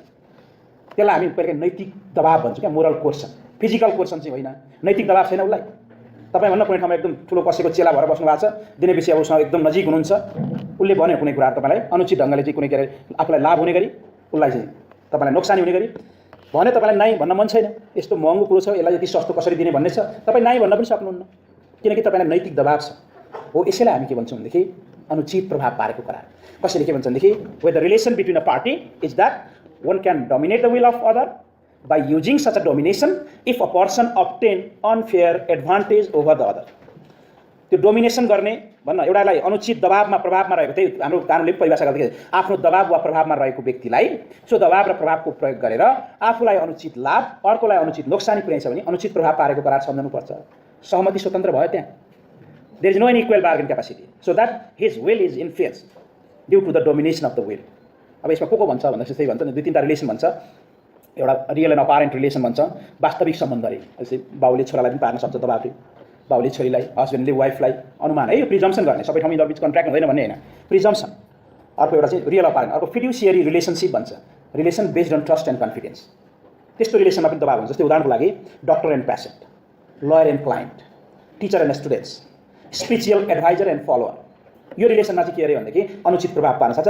अनि यस्तै मास्टर एन्ड सर्भेन्ट अथवा superior officer and lower officer, lower staff भन्न तपाईँको पुलिसको चिफले एकदम जसले तलको भन्न जवानले राम्रोसँग फेस पनि हेर्दैन होइन, यसो हाम्रो नभएन जे भने पनि हस् हजुर हस् भन्दा हुँदैन होइन, त्यहाँ डोमिनेसन गर्ने चान्स हुन्छ कि हुँदैन। आर्थिक पदीय हैसियतले पनि त्यो के हुन्छ अरे भनेदेखि easily one can dominate the will of other. हो यस्तो सम्बन्धमा चाहिँ के हुन्छ अरे भनेदेखि पदीय कारणले, आर्थिक कारणले, कुनै अन्य कारणले दबावमा रहेको मान्छेलाई आफूलाई नाफा अर्कोलाई नोक्सानी पुर्याइन्छ भने त्यसलाई हामी अनुचित प्रभाव पारेको करार सम्झनुपर्छ भन्छ। अर्को यो अनि अर्को मिस्टेक, भुल। यो भुलको सन्दर्भमा चाहिँ अब हामी यो पाँचवटा तत्त्व हेर्दैछौँ है। यो पाँचवटा तत्त्व तपाईँको यहीबाट पनि कहिलेकाहीँ सर्ट क्वेसनमा फ्रड भन्ने आउँछ, के लेख्नु पर्यो फ्रड मात्रै भन्नु त यसो है, फ्रड भनेको झोक्याउनु हो के हो भन्नु त त्यति मात्रै लेखेर पुगेन नि त। यो चाहिँ करारको सहमतिलाई स्वतन्त्र हुन नदिने एउटा तत्त्व हो। फ्रड भनेको यो हो भनेर डिफाइन गर्नु पर्यो, उदाहरण पनि दिनु पर्यो सकेसम्म होइन। तर यस्तो यस्तो अवस्थामा फ्रड नहुन सक्छ, पछि आफैले आफ्नै कारणले झोकिन्छ त्यो नहुन सक्छ भन्ने लगाएका कुरा छन्। यी पाँचवटा तत्त्वहरूले के भन्छ मिस्टेकको बारेमा मैले धेरै निवेदन गरिनँ। मिस्टेक भनेको भुल हो। हाम्रो कानुनमा दफा 513मा हो, 513मा चाहिँ के लेख्छ भनेदेखि भुलद्वारा गरिएको करार चाहिँ शून्य हुन्छ, बदर हुन्छ। बदर जस्तै करारको पक्षहरूलाई विषयवस्तुको बारेमा जानकारी नभएको करार शून्य हुन्छ भन्छ। भोइरेबल होइन है, त्यही मैले चारवटा तत्त्वमा भोइरेबल कन्ट्र्याक्ट के हो भनेर आयो भने यी चारवटा तत्त्वको प्रभाव पर्यो भने बदरयोग्य करार भन्छ। अब के हुन्छ त यसको परिणाम भन्दा भोइरेबल कन्ट्र्याक्ट भनेको मर्का पर्ने पक्षले सो कुरा थाहा पाएको मितिले 1 वर्षभित्र होइन सम्बन्धित अदालतमा मुद्दा हाल्न जानुपर्छ। तर ऊ गएन भने के हुने त्यो करार फेरि अब 1 वर्ष जस्तै मान्यो तपाईँको 2 लाखको सामान 10,000मा जबरजस्ती गर्न लग्यो, तपाईँ 2 वर्षभित्र जानु भएन भने 1 वर्षभित्र मुद्दा हाल्न जानु भएन त्यो करार तपाईँको भ्यालिड भयो, किनभने यु रिमेन साइलेन्स। त्यही कारण the option of suffer party whether to avoid the contract or not on the option of suffer party. तपाईँ सफर पार्टी भएको नाताले तपाईँले के भन्नु, तपाईँ चाहनुहुन्छ बदर हुने भयो। भोइडमा चाहिँ के हो, अटोमेटिकली भोइड हो, शून्य, जानु परेन। तर भोइडेबल कन्ट्र्याक्ट के हुने भयो, मर्का पर्ने पक्षले कानुनले तोकेको म्यादभित्र अदालतमा गएर त्यो करारलाई के गर्नु पर्यो, बदर गराउनुपर्छ, प्रमाण पुर्याउनु पर्यो होइन। मलाई जबरजस्ती गराएको थियो भने नभए भोलि त के अरे राम्रै कारोबार गर्ने अनि त्यसो जबरजस्ती गरेर भन्न सक्छ नि, समाजमा त कुनै चल्दैन। त्यस कारण burden of proof goes to the plaintiff भन्छ, वादीले पुर्याउनु पर्छ। तर यो जुन अनुचित प्रभावमा चाहिँ भने नि, अनुचित प्रभावमा चाहिँ म कसैको डक्टरकोमा गएको थिएँ, मलाई डक्टरले मेरो अनुचित प्रभाव पारेर मसँग कुनै सम्पत्ति आर्जन गर्यो उपचारको क्रममा भनेदेखि मैले म त्यतिखेर म इक्वल बार्गेन क्यापासिटीमा थिइनँ, उसले अनफेयर एडभान्टेज लिएको छ है भनेर भन्यो भनेदेखि मैले रिलेसन चाहिँ पुष्टि गर्नुपर्छ, यस आई वाज इज प्यासेन्ट भनेर होइन, म प्यासेन्ट थिएँ भनेर। तर बर्डन अफ प्रुफ त्यहाँ चाहिँ उता सिफ्ट हुन्छ फेरि, होइन मैले रियल नाफा लिएको यस्तो अनफेयर होइन फेयर एडभान्टेज हो भनेर चाहिँ बर्डन अफ प्रुफ चाहिँ प्रमाणको भार कहाँ जान्छ भन्दाखेरि त्यो अनड्यू इन्फ्लुएन्स है। अरूमा चाहिँ कहाँ पुग्नु पर्यो, वादीले पुर्याउनुपर्छ, burden of proof goes to the वादी प्लेन्टिफ, अनि अनड्यू इन्फ्लुएन्स चाहिँ प्रतिवादीले पुर्याउनुपर्छ भन्छ है। यहाँसम्म करारको अर्को आवश्यक तत्त्व लफुल अब्जेक्ट। मैले यसमा धेरै चर्चा गरिनँ, तपाईँलाई त्यो 2-3 लेख्नु, पहिले यो सोध्न पनि सक्छ यस्ता क्वेसनहरू, किनभने यो लङ क्वेसनमै सोधिन सक्छ। Essential elements for valid contract होइन, करारको जुन प्रक्स नै त्यतिमा छ सबै। अर्को भनेको लफुल अब्जेक्ट, करारको लागि आवश्यक तत्त्व। अनलफुल अब्जेक्टको लागि तपाईँ अनलफुल अब्जेक्ट एन्ड कन्सिडरेसन स्याल बी भोइड, गैर कानुनी उद्देश्य करारै भयो भने होइन, तपाईँ गैर कानुनी उद्देश्य राखेर करार गरिएको रहेछ भने unlawful object and consideration also स्याल बी भोइड, त्यो चाहिँ मान्य हुँदैन, शून्य हुन्छ भन्छ। अब के हो गैर कानुनी भन्दा कानुनले निषेध गरेको कुरा गर्ने गरी करार गरेको छ होइन, प्रोहिबिटेड बाई ल, द्याट इज भोइड एग्रिमेन्ट। कानुनले गर्नु भनेको कुरा गर्नु, नगर्नु भनेको कुरा नगर्नु भनेको कुरा गर्नु चाहिँ के हो, गैर कानुनी हो। यस्तो पनि के हुन्छ, इमोरल अब्जेक्ट होइन, immoral oppose by the public policy, सामाजिक मूल्य मान्यताको विपरीत। जस्तै सेरोगसी मदरको कुरा गर्दा नेपालमा मान्यो, कोही सेरोगसी मदर भएर चाहिँ कन्ट्र्याक्ट भयो, भोलि त्यो कन्ट्र्याक्ट अनुसार हामीले एक्जिक्युट गरेन, पैसा मैले पाउनु थियो पाएन भन्नु भने भोलि कोर्टमा लिएर जान सक्ला भन्दा त्यसलाई नेपालको कोर्टले के भन्ला, against the public morality, against the public order, हैन, नेपालको कानुनमा होला, कतिपय देशमा कानुनले पर्मिसन दिएको होला, तर कतिपय देशमा, हाम्रो देशमा के हो त, त्यो कोर्टले के भन्छ भने this subject matter of contract that you enter against the law of the nation is against the public policy against the ल, हैन, अथवा यो कानुन विपरीतको भनेर कोर्टले के मान्न दिदैन। हुन्छ, हो नि त, दुई पक्षबीच सहज ढङ्गले कन्ट्र्याक्ट भयो। त्यस्तै यस्ता खालका अनैतिक करार गरी अनैतिक उद्देश्य राखेको, गैर कानुनी उद्देश्य राखेको र सामाजिक मूल्य मान्यताको विपरीतको करार, जस्तै कोर्टको प्रक्रियालाई, अदालती प्रक्रियालाई के गरियो, डिस्टर्ब गर्ने गरी कन्ट्र्याक्ट गरेर। जस्तै मानि कुनै एउटा विटनेस रहेछ, तिमी मेरो विरुद्धमा गएर विटनेस अदालतमा नदेऊ, तिमीलाई अदालतले बोलाएको दिन गएनौ भने तिमीलाई म 2 लाख रुपियाँ दिन्छु भनेर कन्ट्र्याक्ट गरे। ऊ अदालतले बोलाएको दिन गइदिएन, किनभने उसको लागि त फेभर भयो। अनि उसले 2 लाख रुपियाँ पाएन भने त्यो कन्ट्र्याक्ट लिएर भोलि अदालतमा जान पाउने कि नपाउने भन्दा नपाउने, किनकि that agreement made between a party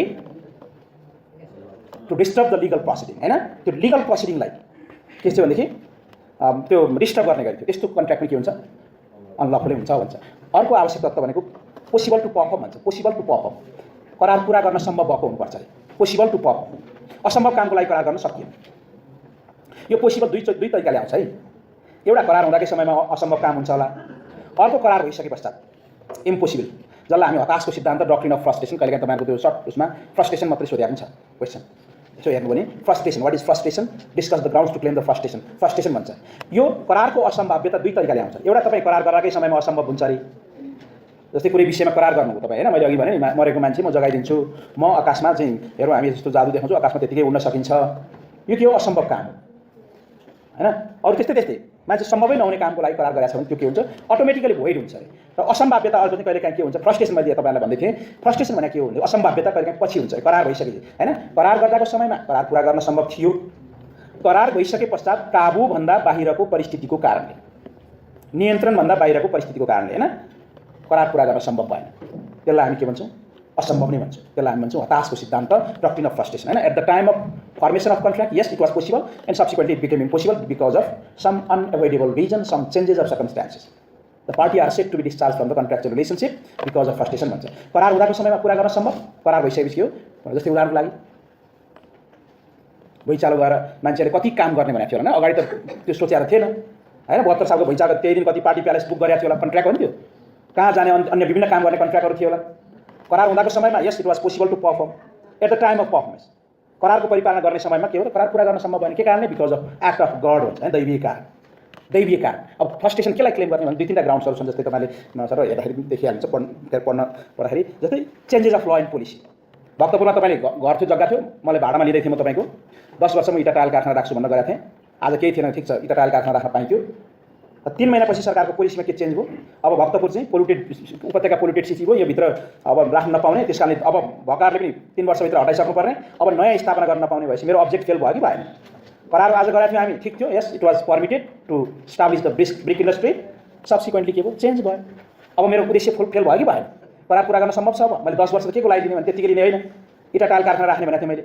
अब तपाईँले मलाई होइन मेरो जग्गा त 10 वर्ष लिनै पर्छ भन्न सक्नुहुन्छ, उद्देश्य फेल भयो। It became impossible to perform because of some changes of law and policy. अर्को भन्छ डिक्लेरेसन अफ वार भन्छ। एउटा मैले के भने यो फ्रस्ट्रेसन क्लेम गर्ने पनि आधारहरू के रहेछ भन्दाखेरि डिक्लेरेसन अफ वार, युद्धको कारणले, अर्को एक्ट अफ गड, दैवीय कारणले, जस्तै भोल्क्यानो, अर्थक्वेक, हैन, ल्यान्डस्लाइड, हैन, यो सबै के हो त, दैवीय कारण भन्छौँ हामी, एक्ट अफ गड। अर्को डिस्ट्रक्सन अफ सब्जेक्ट म्याटर, विषयवस्तु नै नष्ट भयो, यो मैले बिक्री गर्छु भनेको थिएँ तपाईँ, यो झरो फुट्यो सक्यो, आज थियो करार गर्दा फुट्यो, डिस्ट्रक्सन अफ सब्जेक्टमा विषयवस्तु नष्ट गर्ने, यसलाई हामी के भन्छौँ, फ्रस्ट्रेसन। अथवा करार पुरा गर्न सम्भव हुनुपर्छ, सम्भाव्यता त दुई तरिकाले आउँछ, एउटा करार हुँदाकै समयमा असम्भव हुन्छ अरे, अर्को करार भइसके पश्चात, जसलाई चाहिँ हामी के भन्यौँ, हताशको सिद्धान्त। कहिलेकाहीँ लेखा हुन्छ कि म विद्यार्थीको कहिलेकाहीँ कपी पनि काटिन्छ, पढाउँदा पनि त्यसै गरी भनौँ, अनि फ्रस्ट्रेसन भनौँ, यसो फ्रस्ट्रेसन सजिलो क्वेसन आयो भनौँ, not getting money more and no money pocket so frustration, हैन, नो जब सो फ्रस्ट्रेसन, यस्तै लेखा हुन्छ क्या। फेरि पढाउँदै त्यसरी भन्ने हुन्छ, होइन, पढाउँदाखेरि हेर तिमीहरूले किताब हेर्दा यस्तो लेखाएको छ भन्दा फेरि फ्रिक्वेन्टली यो चाहिँ सोधे पनि हुन्छ कहिलेकाहीँ। त्यसलाई हामीले बुझ्नु पर्यो के हो भने हताशको सिद्धान्त भन्नु रहेछ, डक्ट्रिन अफ फ्रस्ट्रेसन। कहिलेकाहीँ यसलाई सुपरभेनिङ इम्पोसिबिलिटी पनि भनिन्छ, सब्सिक्वेन्ट इम्पोसिबिलिटी। यो भनेको करार हुँदाको समयमा पुरा गर्न सम्भव थियो, करारको विषयवस्तु करार परिपालना गर्ने समयमा आएर काबुभन्दा, नियन्त्रणभन्दा बाहिरको परिस्थितिको कारणले पुरा गर्न नसके। मैले त्यही भने 4-5 कुराहरू, act of God, declaration of war, कारण। अर्को करारको लागि आवश्यक तत्त्व भनेको क्लियर एन्ड सर्टेन, स्पष्ट हुनुपर्छ, क्लियर एन्ड सर्टेन, निश्चित हुनुपर्छ। करारको विषयवस्तु, जग्गा बिक्री गर्ने कन्ट्र्याक्ट गर्दै हुनुहुन्छ, घर भाडामा लिने कन्ट्र्याक्ट गर्दै हुनुहुन्छ भने कुन घर भाडा दिनुभयो, किता नम्बर लेख्नु पऱ्यो, कतिमा, कहिलेसम्मका लागि, असम्भव के अरे अनक्लियर भयो भने भोलि न्यायाधीशले पनि क्लियर गर्न सक्छ। जस्तै माने घोडामा तबेलामा घोडाहरू पर्याप्तै रहेछन्, रातो घोडा छ, सेतो घोडा छ, कालो छ, हर्स राइडिङको लागि छ हैन, भारी बोकाउने नुन बोकाउने घोडा छ, विभिन्न छन्। किन्ने कन्ट्र्याक्ट छ भने के हो क्लियर हुनु पर्यो नि त, कुन प्रयोजनको लागि, हर्स राइडिङको रेसको लागि चाहिए हो कि, नुन बोकाउने खालको घोडा चाहिए हो कि, के को लागि, सवारीको लागि घोडा चाहिए हो कि, कस्तो खालको घोडा, कालो चाहिने कि। भोलि न्यायाधीश कहाँ घोडा यसले किन्ने कन्ट्र्याक्ट गरेर एडभान्स ल्याएको थियो, घोडा दिएन दिलाई पाऊँ भन्दा न्यायाधीशले पनि त आफूले गरेको आदेश त भोलि कार्यान्वयन हुन सक्नु पर्यो नि त। जजले भोलि घोडा दिने भनेर त दे भन्यो, कुन घोडा दिने भोलि कार्यान्वयन गरेर के गर्ने, कालो कि रातो कि सेतो कि के अरे नुन बोकाउने। त्यस कारणले के हो भने करारको विषयवस्तु के हुनुपर्छ भने subject matter of contract must be clear, specific and certain. It should not be too ambiguous, vague and wider. र अर्को फाइनली भन्छ last not least legal formalities. करारको लागि अर्को आवश्यक तत्त्व लिगल फर्मालिटिज। लिगल फर्मालिटी भनेको कानुनी औपचारिकता भनेको त्यही हो। कहीँ लेख्नुपर्छ रजिस्टर भोलि भन्दा कुनै ठाउँमा लेख्नु पर्यो, लिखिँदै हुनु पर्यो। कहीँ रजिस्ट्रेसन गर्नुपर्छ, रजिस्ट्रेसन पनि गर्नु पर्यो। अहिले त कता वडारमा दर्ता गर्नुपर्छ भन्छ हैन। कानुन करारले कानुनी मान्यता पाउन के हुन्छ, it must if something formality that requires हैन। सबै ठाउँ त हुँदैन नि हैन, सबै ठाउँमा लिगल फर्मालिटी त हुँदैन। तपाईँ मैले भने नि करार भनेको यही हो भन्न सकिन्न। Park at your own risk भनेर लेख्दाखेरि त्यही गर्नु, तपाईँ लगेर गाडी राख्नुहुन्छ पार्क, यो term and condition before hand, before agreement. जस्तै एउटा केस छ क्या बाहिर विदेशको, त्यो ठ्याक्कै मैले एक्ज्याक्ट केस चाहिँ नाम होइन, यो टर्म हो के हो भने लिगल फर्मालिटी सबै ठाउँ चाहिँदैन भन्न खोजेँ, कहीँ कहीँ चाहिन्छ भने। एउटा के हो भने गाडी पार्क गर्न गयो विदेशमा, के हो भने कोइन छिरायो, तिमी यहाँ पार्क गर्छौ भने कोइन छिराउ, यतिको कोइन छिराउ, अनि त्यहाँ आउँछ त्यहाँ एउटा कोइन छिराउने, उसले अनि कति डलर तिर्यो, अनि पार्क गर्नलाई उसले गाडी लाने हो। कोइन छिराइसकेपछि आयो तलबाट, माथिबाट कोइन छिरायो, तलबाट आयो एउटा के अरे सिट आयो, रिसिट आयो। रिसिटमा के लेखेको थियो भने park at your own risk भनेर लेखेको छ है। अनि गाडी पछि उसको गाडी कुनै डिस्ट्रोय भयो, हरायो त के लस भयो कि कारणले होइन, गइसकेपछि उसले मुद्दा हाल्यो। मुद्दा हाल्दै मैले क्षतिपूर्ति पाऊँ, यो कन्ट्र्याक्ट हो, मलाई मैले पार्क गरेको थिएँ, पार्क गर्नको लागि मैले पैसा तिरेको थिएँ, मेरो गाडी डिस्टर्ब भयो भनौँ। अनि अर्को जो पार्क जो अब त्यो ओनर थियो उसले के भन्यो भनेदेखि होइन यो हामी no more liable because why because there is a term park at your own risk, आफ्नै रिस्कमा पार्क गर भन्ने त्यहाँ टर्म छ भने क्वेसन आयो त्यहाँ। त्यो कहिले आयो, त्यो टर्म कहिले आयो भन्दाखेरि पैसा छिराइसकेपछि अनि बल्ल आयो। पैसा छिराउनु भनेको उसले सहमति एग्रिड हुनु हो। सहमति पछि आएको शर्त हामी मान्दैनौँ, त्यसले गर्दा तैँले कम्पल्सन तिर्नुपर्छ।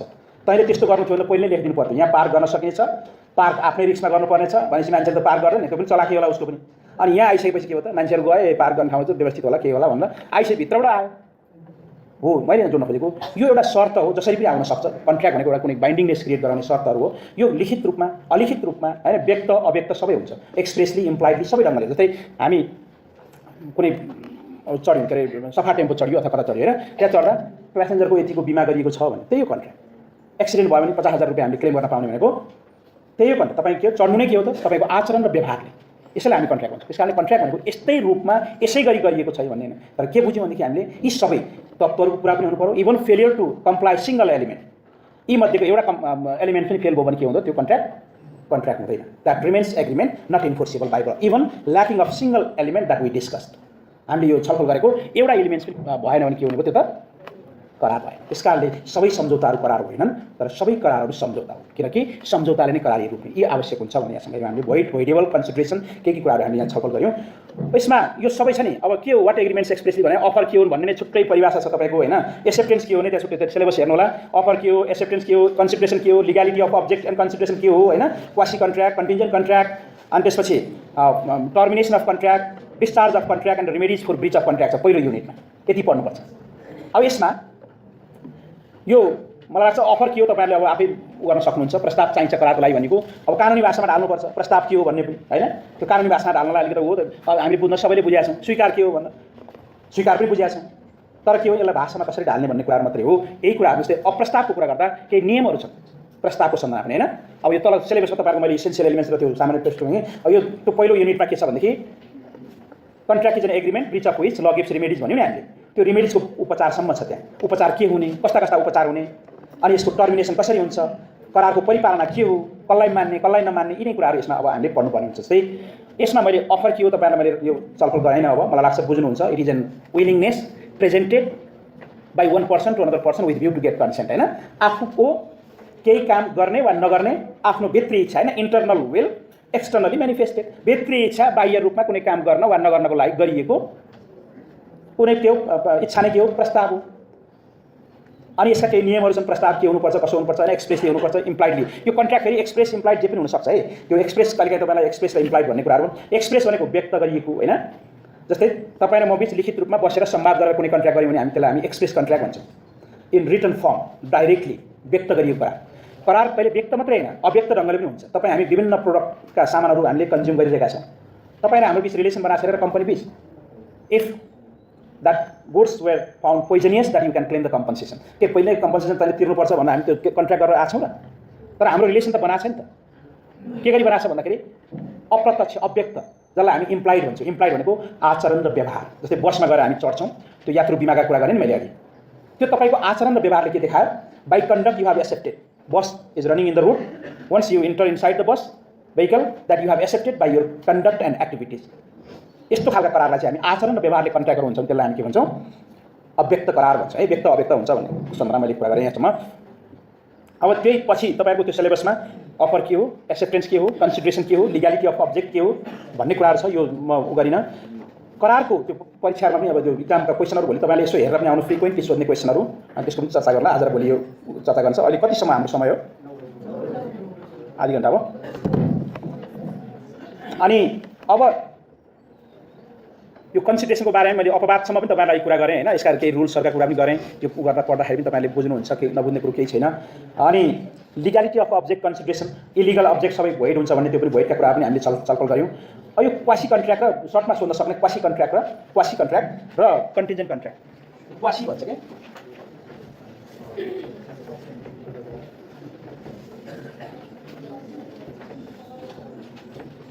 क्वासी कन्ट्र्याक्ट र कन्टिन्जेन्ट कन्ट्र्याक्ट। क्वासी भनेको अर्ध करार है, कन्टिन्जेन्ट भनेको सामयोगिक करार। यो सिलेबसमा छ तपाईँको। अर्ध करार के हो त? Quasi contract. अर्ध करार नामै के हो? QUASI, quasi. कसैले कोजाइ पनि भन्छ। अब यो प्रोनाउन्सिएसन चाहिँ आफ्नो आफ्नै छ। क्वासी कन्ट्र्याक्ट, अर्ध करार। हामीले बुझ्यौँ कि करारको लागि सबै आवश्यक तत्त्व पुरा हुनुपर्छ होइन। अघि हामीले चर्चा गरेको सबै आवश्यक तत्त्व पुरा भयो मात्रै करार हुन्छ भन्यो। कहिलेकाहीँ यी आवश्यक तत्त्वहरूको अभावमा पनि, even lacking of those elements, त्यो जुन हामीले डिस्कस गऱ्यौँ, त्यसको अभावमा पनि कहिलेकाहीँ के हुन्छ अरे भने करारीय दायित्व उत्पन्न हुन्छ अरे। क्वासी करार, अर्ध करार। जस्तै यसलाई बेलायतमा क्वासी कन्ट्र्याक्टलाई बेलायतमा के कन्स्ट्रक्टिभ कन्ट्र्याक्ट हुन्छ, रचनात्मक करार, कन्स्ट्रक्टिभ कन्ट्र्याक्ट होइन। अनि क्वासी कन्ट्र्याक्ट पनि भन्छ।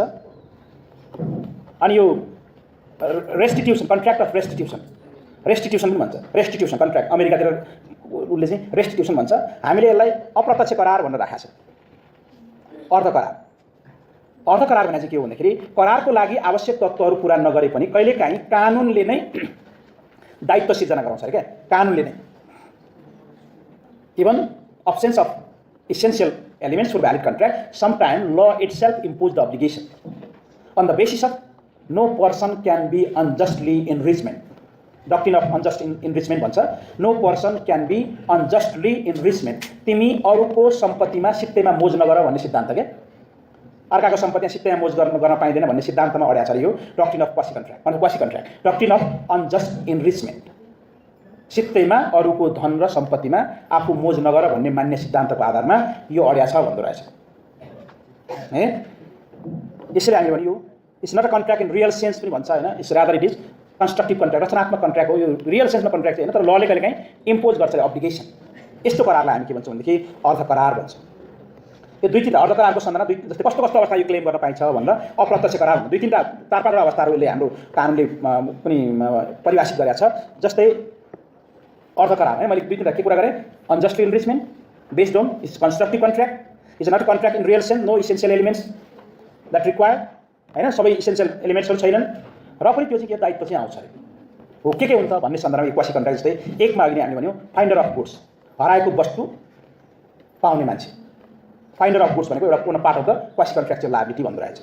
कसैले कसैको हराएको वस्तु भेटिन्छ भनेदेखि यो no one can unjustly enrich. तिमीले हराएको वस्तु भेट्यौ, अर्काको सम्पत्ति तिमी सित्तैमा मोज नगर, फिर्ता गर, यही प्रिन्सिपल भनेको। यो क्वासी कन्ट्र्याक्चुअल अब्लिगेसन कहाँ आउँदो रहेछ भन्दा हाम्रो कानुनले चाहिँ अप्रत्यक्ष करार भनिदियो।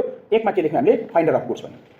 दोस्रो भन्छ money paid on behalf of interested person भन्छ क्या। भनेको भन्छ एउटा इन्ट्रेस्टेड व्यक्तिको तर्फबाट कसैले कसैलाई पैसा पे गर्ने होइन। कुनै interested money paid on behalf of interested person भन्न, तपाईँको कुनै साथी कुनै उसले काहीँ दायित्व तिर्नुपर्ने थियो कानुनी रूपमा, legally he is bound to pay certain liabilities, अनि ऊ पैसा तिर्न सकेर हिँडिने कता कता हिँडिरहेको छ, समय ऊ आफै सबै भेट हुँदैन, अरू सबै भेट हुँदैन, समाजबाटै ऊ गुमराहमा पुगिसक्यो।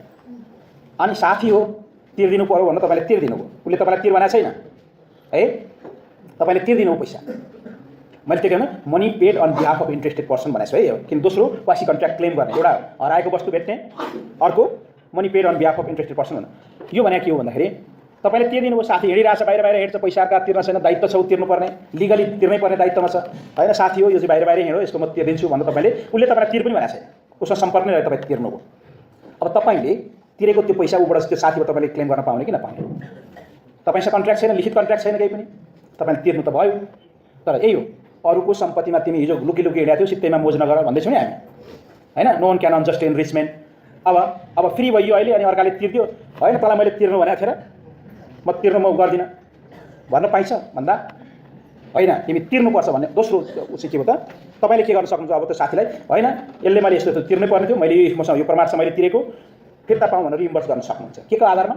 दो there is no essential element, तपाईँ बिच कन्ट्र्याक्ट छैन, still you can claim that amount on the basis of quasi contractual liability, indirect or constructive contract, त्यसलाई हामी अर्धकरार भन्छ। र थर्डमा भन्छ money paid by mistake to be return, कसैले भुलवश प्राप्त गरेको पैसा फिर्ता गर्नुपर्छ। Money paid by mistake to be return to the same person, त्यो पनि एउटा क्वासी कन्ट्र्याक्चुअल अब्लिगेसन हो, क्वासी अर्धकरारीय दायित्व होइन। कसैले भुलवश कुनै पैसा पायो, भुलवश कहीँ गयो पैसा, अब यो मेरै हो क्लेम, ब्याङ्कमा गएर कसो तपाईँको अकाउन्टमा भुलवश होइन, मेरो अकाउन्टमा आइसक्यो यो मेरै पैसा भन्न पाइन्छ र? Money paid by mistake that you have to return, तपाईँले रिटर्न गर्नुपर्छ। कुनै अरू कारणले कोहीबाट पैसा पाउनुभयो, तपाईँले पाउनुपर्ने पैसा छोरालाई पनि लिदियो, अर्कोले पनि लियो, तीन ठाउँबाट तपाईँ पैसा पाए, छोरालाई एउटाले दिएछ, अर्कोलाई बहिनीलाई दिएछ, अर्को बहिनीले बहिनीलाई गरेर तीन ठाउँबाट तपाईँलाई पैसा पाएन होइन, मैले पाएको पैसा भन्न पाइँदैन अरे। If you receive by mistake though there is no return agreement, still need to return on the basis of quasi contract, अर्धकरारीय। नो वन क्यान, भुलवश पैसा बुझाएको छौ तिमी अरूको सित्तैमा मोज नगर भन्ने अर्को प्रिन्सिपल। अर्को necessary supply to the incapable person भन्छ होइन, असक्षम व्यक्तिहरू होइन, कसैलाई अक्षम व्यक्तिहरू कसैलाई चाहिँ तपाईँ नेसेसरी सप्लाई, एउटा बालक लडिरहेको थियो है, तपाईँ लगेर उपचार गरिदिनु भयो, तपाईँको 2-3 लाख रुपियाँ खर्च भयो, उसको नाममा ब्याङ्कमा पर्याप्त पैसा रहेछ, अब होइन तँलाई उपचार गर्ने कन्ट्र्याक्ट थिएन, त्यसले गर्दाखेरि म पैसा दिन पाउँदैन भन्न पाउँदैन, तपाईँले क्लेम गर्न पाउनु, तपाईँले हस्पिटलको बिल सबै तपाईँले तिर्दिनु भएको छ, तपाईँ त्यहाँ संरक्षक भएर भन्न बेवारिसी बालकलाई लगेर उपचार गरिदिनु भनेदेखि त्यो पैसा तपाईँले पाउने कि नपाउने? No one can unjustly investment, बच्चाले आफ्नो अर्को पैसाले सित्तै मोज गर्न पाउनु भएन, उसको नाममा पैसा छ भनेदेखि हो, उसँग केही छैन भने सक्यो, छ भनेदेखि तपाईँले क्लेम गर्न पाउनुहुन्छ। के को आधारमा भन्दाखेरि दो देयर नो एक्सप्रेस एग्रिमेन्ट, तपाईँसँग उपचार गर्नको लागि के कन्ट्र्याक्ट भएको थियो बालक र तपाईँ बिच थिएन, र पनि तपाईँले के गर्नुपर्छ अरे भन्दा तपाईँले के गर्न पाउनुहुन्छ भने त्यो पैसा क्लेम गर्न पाउँछ। You can claim that amount that you incurred for his treatment on the basis of quasi contractual liability, no person can be unjustly. अथवा अर्धकरार भनेको करारको लागि आवश्यक तत्त्व नभए पनि करारीय दायित्वहरू उत्पन्न हुँदो रहेछ हो, यसलाई हामी अर्धकरार भन्दछौँ। यो कहाँ रहेछ भने मैले 3-4 कुरा गरेँ तपाईँलाई, money paid by mistake, money paid on behalf of interested person होइन, लगाएर 3-4 कुराहरू यही आधारलाई हामीले यसलाई अर्धकरार भन्छ है। अर्को भन्छ कन्टिन्जेन्ट कन्ट्र्याक्ट, यो तपाईँलाई सर्टमा सोध्न सक्ने भएकोले मैले छोटो गरेँ। अब हामी 15 मिनट पढ्छौँ होइन, छलफल गर्छौँ होइन। अनि कन्टिन्जेन्ट कन्ट्र्याक्ट यसलाई भन्छौँ हामी सामयोगी करार। सामयोगी करार, सामयोगी करार भनेको नाम आफैमा क्लियर छ। करार गरिसकेपछि करारीय दायित्व के हुन्छ? तुरुन्तै आउँछ कि आउँदैन? म आज पढाउन आउँछु भने अब के म पानी पऱ्यो असिना पऱ्यो के भएन भन्ने त थिएन नि त। Once promise made by a party need to execute immediate after its promise, कुनै पनि तपाईँको परिपालना चाहिँ गरिहाल्नुपर्छ अरे। नर्मल कन्ट्र्याक्टमा के हुन्छ अरे भनेदेखि प्रतिज्ञा गर्ने बित्तिकै दायित्व सुरु हुन्छ अरे। तर कतिपय अवस्था यस्ता हुन्छन् रे जहाँ करार अनुसारको दायित्व पुरा गर्ने वा नगर्ने भन्ने कुरा कुनै पनि भविष्यको कुनै घटना घट्ने वा नघट्ने कुरासँग आधारित हुन्छ अरे। सबै करारमा इमिडिएटली लायबिलिटी आउँदैन अरे। करारीय दायित्व पुरा गर्ने वा नगर्ने कुरा केमा आधारित छ अरे? भविष्यमा कुनै घटना घट्ने वा नघट्ने कुरासँग आधारित छ हो। यस्तो प्रकारको करारलाई हामी के भन्छौँ भनेदेखि सामयोगिक करार होइन। डिफाइन गर्दा के हो भने contingent contract is a contract to do or not to do something if some event collateral to contract does or does not happen। करारको कुनै विषय वस्तुसँग सम्बन्धित कुनै घटना घटेमा वा नघटेमा कुनै काम गर्ने वा नगर्ने गरी गरिएको करार नै के हो त? सामयोगिक करार है। करारको दायित्व कहिलेकाहीँ कतिपय अवस्थामा इमिडिएटली आउँदैन अरे क्या। दायित्व केमा डिपेन्ड रहेछ? भविष्यको कुनै घटना घट्ने वा नघट्ने कुरासँग। करार अनुसारको तपाईँले दायित्व पुरा गर्ने कि नगर्ने भन्ने कुरा यसो हेर्दा वेजरिङ कन्ट्र्याक्ट भन्छ, बेटिङ, गाई कि त्रिशुल भन्छ नि। भविष्यमा तपाईँको गाई भयो भने तपाईँको, त्रिशुल भयो भने मेरो होइन, टसिङ लोटो, बिङ्गो, ग्याम्लिङ यो सबै यसो हेर्दाखेरि यस्तै हो जस्तो देखिन्छ होइन होइन। किन भविष्य भनेर फेरि त्यो भविष्य भनेको वर्ष दिन 2 वर्ष पुर्ने भन्ने होइन नि त, इमिडिएट पनि हुन्छ नि त। यसो हाल्दैछु अब भविष्यमा तेरो पासा भयो भने मेरो भयो, तेरो भयो, मेरो पल्ट्यो भने मेरो हो भन्ने हुन्छ नि। यसो हेर्दा त्यो पनि कन्टिन्जेन्ट जस्तो देख्छ नि होइन, सामयोगिक। तर यसलाई हामी सामयोगिक करार भन्दैनौँ। लट्टु, बिङ्गो, ग्याम्लिङ, डाइस होइन, यो तास जुवार यो के हो भनेदेखि यो चाहिँ वेजरिङ कन्ट्र्याक्ट, यो बेटिङ, यो भोइड हो, बदर हो यो। तर हामी यसो हेर्दाखेरि कन्टिन्जेन्टमा त्यस्तै रहेछ नि त। भविष्यमा कुनै घटना घटेमा वा नघटेमा कुनै काम गर्ने वा नगर्ने गरी गरिएको करार के हो? संयोगिक करार हो। अनि करार अनुसारको दायित्व के हुनु पर्यो? भविष्यमा कुनै घटना घट्यो भने तपाईँले दायित्व हुन्छ, नभए हुँदैन। यस्ता प्रकारका करारलाई हामी के भन्छौँ? कन्टिन्जेन्ट। उदाहरणको लागि इन्सुरेन्स कन्ट्र्याक्ट होइन, बेस्ट इक्जाम्पल। तपाईँ गर्नुहुन्छ के अरे इन्सुरेन्स गर्नुहुन्छ, मान्नु मेडिकल इन्सुरेन्स गर्नुभयो, ट्राभल गर्दै हुन्छ बाहिर 15 दिनको लागि, भन्न $100 इन्सुरेन्स लिएर $10,000 कभर गर्ने जानुभयो, 15 दिनको गरेर तपाईँ 17 दिनपछि बिरामी हुनुभयो भने त्यो क्लेम गर्न पाउनुहुन्छ। त्यही 15 दिनभित्र बिरामी हुनुभयो भनेदेखि तपाईँले के गर्नुभयो? ट्रिटमेन्ट गरेर पैसा पाउने हो। पैसा पाउने कुरो केमा डिपेन्ड रहेछ भन्दा घटना घट्नु परेछ। समुद्रमा जहाज डुबेन भने यो काम हामी गर्ने भन्यो, काम गर्ने कुरो इमिडिएट आउँछ। जहाज नडुब्नु पर्यो भने गर्दा जहाज आउनु पर्यो, जहाज डुब्यो भने यो काम हामीले गर्ने भन्यो, कुनै कन्ट्र्याक्ट गरिया रहेछ। असिना पऱ्यो भने अथवा फलानु मान्छे फलानु यसले भन्नेसँग विवाह गर्यो भने अनि यो के अरे यो कम्पनसेसन यो गर्ने अथवा भन्ने लगायतका त्यो कन्ट्र्याक्ट गरिया के हो त? करारीय दायित्व केमा डिपेन्ड भयो त? तपाईँ र ऊ बिच गरेको करार कुनै घटना घट्ने वा नघट्ने कुरासँग आधारित हो। यस प्रकारको करारलाई हामीले के भन्छौँ भनेदेखि सामयोगिक करार। उदाहरणको लागि इन्सुरेन्स भन्न सक्नुभयो, अरू धेरै भन्न सकिन्छ होइन। असिना पऱ्यो भनेदेखि अथवा यसको 2-3टा यसको फिचर के रहेछ भनेदेखि एउटा कन्टिन्जेन्ट कन्ट्र्याक्ट भनेको is based on happening or non happening of the future event is uncertain हुन्छ। वेजरिङ कन्ट्र्याक्टमा चाहिँ सर्टेन हुन्छ। फेरि त्यो इभेन्ट त हुन्छ नि, पासा त पल्टिन्छ नि, तपाईँको हुन्छ कि त्यो लुज एन्ड विनका कुराहरू हुन्छ। त्यो चाहिँ वेजरिङ कन्ट्र्याक्ट, त्यस कारणले हामी त्यसलाई भोइड भन्छौँ। त्यो कन्टिन्जेन्ट होइन, हेर्दाखेरि कन्टिन्जेन्ट जस्तो देखिन्छ। किन यो संयोगमा आधारित कन्डिसनल कन्ट्र्याक्ट भन्छौँ क्या हामी यसलाई, कन्डिसनल कन्ट्र्याक्ट। मेरो बारीमा आँप फलेर बिक्री गरेँ भनेदेखि तर म यो काम गर्ने अथवा पैसा दिने भन्ने कुरा भने के हो? बारीमा आँप फल्नु पऱ्यो, असिनाले झार्दै पनि गयो, असिनाले योचोटि तेरो फुलहरू झारेन भनेदेखि तँलाई म यति क्षति दिन्छु, के अरे पैसा दिन्छु भनेको छ नि। तपाईँले पैसा पाउने कुरो के हो? बर्खा आउँछ, बर्खा लागिसकेपछि असिना पर्छ, असिना पर्दाखेरि त्यो आँपको फुल झरेन भनेदेखि अनि के हो? पैसा दिने कुरा काम गर्ने। किन सबै कुरा त्यस्तो हुन्छ र? सबै कुरा त्यो हुँदैन नि। तपाईँ घर बहालमा दिन्छु भन्ने भएछ भने बहालमा दिनु पऱ्यो नि। Immediate after promise liability started, दायित्व सुरु हुन्छ। सबैमा त्यस्तो हुँदैन रे। अथवा मैले यहाँलाई गर्नु खोजेँ, this is the conditional contract. शर्त हो, शर्त के अरे? भविष्यको कुनै घटना घट्नु वा नघट्नुसँग आधारित छ, त्यो घटना असम्भव छ र घटना चाहिँ केमा आधारित हुनुपर्छ भनेदेखि त्यो जुन अघि भन्यो नि हामी कोलाटरल टु कन्ट्र्याक्ट भनेको करारको विषयवस्तुसँग। आँपको फुल किरा लागेन भने दिने भनेको थियो, आँपको फुल सबै झरो, हावा आएर झरो भनेदेखि दिन्छ उसले? दिन्छै दिँदैन। तपाईँले क्षतिपूर्ति पाउने कुरो आँपमा यो मैले दबाई दिएको छु, किरा लागेन भनेदेखि ल यो ग्यारेन्टी दिन्छु, किराले झारेन भनेदेखि यति पैसा दिने भने तपाईँले फुल त सबै झार्थ्यो, केले झार्यो? किराले त होइन। केले झार्यो भन्दाखेरि हावापानी हुन्नरीले झार्यो भनेदेखि क्लेम गर्न पाउनुहुन्छ तपाईँले? पाइएन नि। उसले ग्यारेन्टी के को लागि दिएको छ?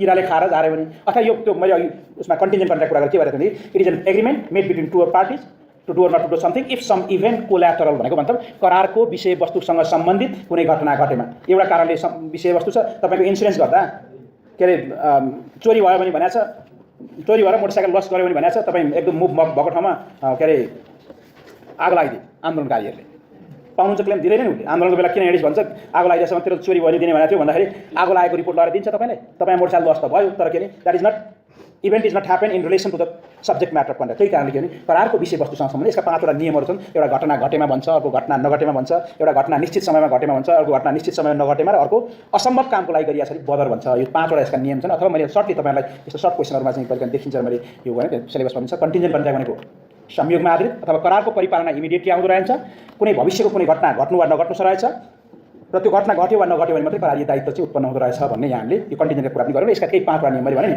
5वटा नियम सजिला नियम। एउटा घटना घटेमा, कुनै घटना घटेमा कुनै काम गर्ने वा नगर्ने गरी करार गरिएको रहेछ भने घटना घटेपछि मात्रै दायित्व हुन्छ, एउटा घटेमा होइन। अर्को घटना नघटेमा, कुनै घटना नघटेमा कुनै काम गर्ने वा नगर्ने गरी करार गरिएको रहेछ भने घटना नघटेमा मात्रै करार अनुसारको दायित्व सिर्जना हुन्छ भन्छ। तेस्रो, कुनै घटना निश्चित समयभित्र घटेमा, जस्तै इन्सुरेन्स छ नि 1 वर्ष 15 दिनको पोलिसी हुन्छ नि, कुनै घटना निश्चित समयभित्र घटेमा भनेको समय फिक्स गरियो। अर्को, कुनै घटना निश्चित समयभित्र नघटेमा, चौथो नियम, केही पनि छैन हेर्नु, यो सबै सामान्य सबै। अनि अर्को यो ऊ पनि आकाशबाट चाहिँ तारा खसिहाल्यो भने होइन भन्ने कुरो के हो त? यसो हेर्दा कन्टिन्जेन्ट जस्तो देखियो नि, भोलि खसिहाल्छ कि भन्ने, तर असम्भव कामको लागि गरे, मरेको मान्छे जागेर आयो भने यो काम गर्ने भनेको छ नि, त्यो असम्भव कामको लागि गरिएको कन्टिन्जेन्ट कन्ट्र्याक्ट पनि के हुन्छ? भोइडै हुन्छ। 5वटा नियम यही हो यसका। Contingent contract, what is contingent contract, define the rules regarding contingent भन्यो त्यही र डिफाइन गर्यो हामीले। कन्टिजेन्ट संयोगमा आधारित रहेछ, कन्डिसनल कन्ट्र्याक्ट रहेछ हैन, absolutely not liable, performance is depend on the future event is uncertain है, निश्चित हुने घटना हैन, अनिश्चित छ घटना चाहिँ, निश्चित हुन सक्छ अरे, यसकोलाई हामी के भन्छौँ कन्टिजेन्ट कन्ट्र्याक्ट भन्छौँ है। टर्मिनेसन भन्ने बित्तिकै के बुझिन्छ भनेदेखि एन्ड डिस्चार्ज, करारको समाप्ति अथवा अन्त्य। करारले के गर्छ, रिलेसनमा बाँध्छ। Contract is an agreement creating and defining the relation between party until when is that relation remains for ever, सधैँको लागि हुन्छ त्यो रिलेसन। करारले एउटा कानुनी सम्बन्धमा बाँध्छ अरे, बाँध्छ नि होइन। तपाईँ एउटा घरमा भाडामा बस्नु भएको छ भने अथवा घर भाडामा दिनुभएको छ भने तपाईँ एउटा लिजर र लिजीको सम्बन्ध भयो, until when that relation is that relation remains for ever. बसमा एकछिन चढ्नुहुन्छ, रिलेसन बनाउनु त्यहाँ तपाईँ कोटेश्वर जाँदा चढ्दासम्म छ तपाईँ एउटा रिलेसन भन्नु कसलाई हक पाउन पाउनुहुन्छ होइन, के गरेर तपाईँले भन्न पाउनुहुन्छ, बाटो हिँडेर त हामी भन्न पाउँदैन नि त। Being a passenger you can claim your right होइन, त्यो हुन्छ नि त। अथवा करार एउटा कानुनी सम्बन्धमा बाँध्ने एउटा सम्झौता हो। यो सम्झौता कहिलेसम्म, सधैँ हुन्छ यो होइन रे, कुनै न कुनै समयमा गएर करारीय सम्बन्ध के हुन्छ, टुट्छ। कुनै समयमा गएर कुनै न कुनै समय गएर यसको समाप्ति हुन्छ, जसलाई हामी के भन्छौँ टर्मिनेसन, डिस्चार्ज, एन्ड अथवा करारको समाप्ति। करारले एउटा सम्बन्धमा बाँच्छ, त्यो सम्बन्ध कुनै न कुनै मोडमा गएर अन्त्य हुन्छ अरे, जसलाई हामी के भन्छौँ डिस्चार्ज भन्छौँ। टर्मिनेसन, यो क्वेसन तपाईँको लामो क्वेसनहरू पनि सोध्छ, what is the termination of contract, discuss the grounds to terminate the contractual relationship. यो कस्तो अवस्थामा ग्राउन्ड्समा चाहिँ यो टर्मिनेट हुन्छ भन्ने कुरा है। अब यसको कस्तो अवस्थामा टर्मिनेट, जस्तै मैले डिस्चार्ज भनेको के हो, डिस्चार्ज रेफर्स टु एन्ड, समाप्ति, करारको समाप्ति, करारीय सम्बन्धबाट विस्थापित हुनु अथवा करारीय सम्बन्ध टुट्नु, करारका पक्षहरू बीचको सम्बन्धमा नरहनु, जसलाई हामी के भन्छौँ टर्मिनेसन भन्छौँ। के हो त टर्मिनेसन, के अरे कस्तो अवस्था, what shall be the modes to terminate the contract, कसरी अन्त्य हुन्छ यसको भनौँ करार समाप्ति अन्त्यका माध्यमहरू भन्न termination, modes of termination of contract. Modes, तरिकाहरू, कुन तरिकाले करारको समाप्ति हुन्छ भन्दा एकमा सबैभन्दा करारको समाप्त कसरी हुन्छ, पालना भयो भने, एकमा बाई पर्फर्मेन्स, करारको परिपालनाद्वारा। यो तपाईँको सिलेबसमा छुट्टै छ, पालना भने के हो, कहिले गर्ने, कहाँ गर्ने, कसले गर्ने, के गरी गर्ने, यो मैले त्यति धेरै गइनँ है। करारको परिपालना भने बुझिहाल्नुहुन्छ, मलाई यो तपाईँले ल्याइदिन्छु भन्नुभएको थियो, लिएर आइदिनु भयो, तपाईँले परिपालना गर्नुभयो, मैले पैसा दिएँ। पर्फर्मेन्स भने के हो त, execution of the promise, act done as per the promise होइन, act done as per the promise is a performance. करार अनुसारको काम सम्पन्न गर्नलाई हामी के भन्छौँ, करारको परिपालना भन्छौँ। परिपालना भएर करारीय सम्बन्ध अन्त्य भएन। तपाईले म बिच कुनै कन्ट्र्याक्ट गर्ने, कुनै काम गर्ने वा नगर्ने सहमति गरेका थियौँ, तपाईँले पनि आफ्नो काम पुरा गर्नुभयो, मैले पनि मेरो काम पुरा गरेँ, करारको परिपालना गरिसक्यो। तपाईँ बिचको सुमधुर सम्बन्ध हुन्छ अरे होइन। वान अफ द के भन्छ भने यसलाई भन्छ performance is one of the mode to happy ending of the contract भन्छ क्या। त्यो पर्फर्मेन्स पढ्दाखेरि त्यो छुट्टै हुँदा performance is one of the mode for happy ending of the contract, करारको सुखद अन्त्य हुन्छ। त्यस कारणले पहिलो माध्यम हामीले के बुझ्नु पऱ्यो, पालना। अब पालनाका पनि क्वेसन आउँछ त्यो होइन, कहिले गर्ने, कहाँ गर्ने, विराटनगरमा ल्याइदियो भने सामान, धनगढी लगेर सामान राखिदिए पालना हुन्छ, कहाँ गर्ने, वेयर टु पर्फर्म। आजको लागि भोजको लागि मैले सामानहरू मगाएको छु होइन, के भएर 6 घन्टा 7 घन्टा ढिलो त भयो नि, भोलिपल्ट बिहान ल्याइदिएकै छु त मैले भन्न पालना हुन्छ। पालना भने के बुझ्नु पर्यो भने performance of contract refers to the where to perform, when to perform, how to perform, what to perform, यी कुराहरू पर्छन्। वाट टु पर्फर्म जे कुरा लेखेको छ त्यही कुरा गर्नु पऱ्यो। मैले बासमती चामल मगाएको छु, चामल त भातै खाने हो, मोटा ल्याइदिएको छु राख्न भन्नु हुन्छ, म लिन बाध्य हुन्छु। म रिफाइन्ड तोरीको तेल ल्याइदियो भनेको छु, भटमासको तेल ल्याइदिएर म लिन बाध्य हुन्छु। मलाई वाइ चाउचाउै भनेको छु भनेदेखि अर्को माइल्ड चाउचाउ त इन्स्ट्यान्ट नुडलै हो त्यही खाना भन्न हुन्छ, हुँदैन। त्यस कारणले हामीले बुझ्नु पऱ्यो पर्फर्मेन्स भन्ने बित्तिकै के हो भने तपाईँ छुट्टै माथि च्याप्टर थियो त्यता म गइनँ होइन, त्यो आफै पढ्दा पनि बुझिन्छ। वाट टु पर्फर्म भन्ने कुरामा same thing to be done what they agreed, जे कुरा गरेको थियो त्यही गर्नु पऱ्यो। अर्को वेयर टु पर्फर्म, जे कुरा भनेको थियो त्यही नभए पछि फिक्स गर्ने प्लेस, त्यस कारण छुट्टै तरिकाहरू छन्। Where to perform, what they agreed that need to perform.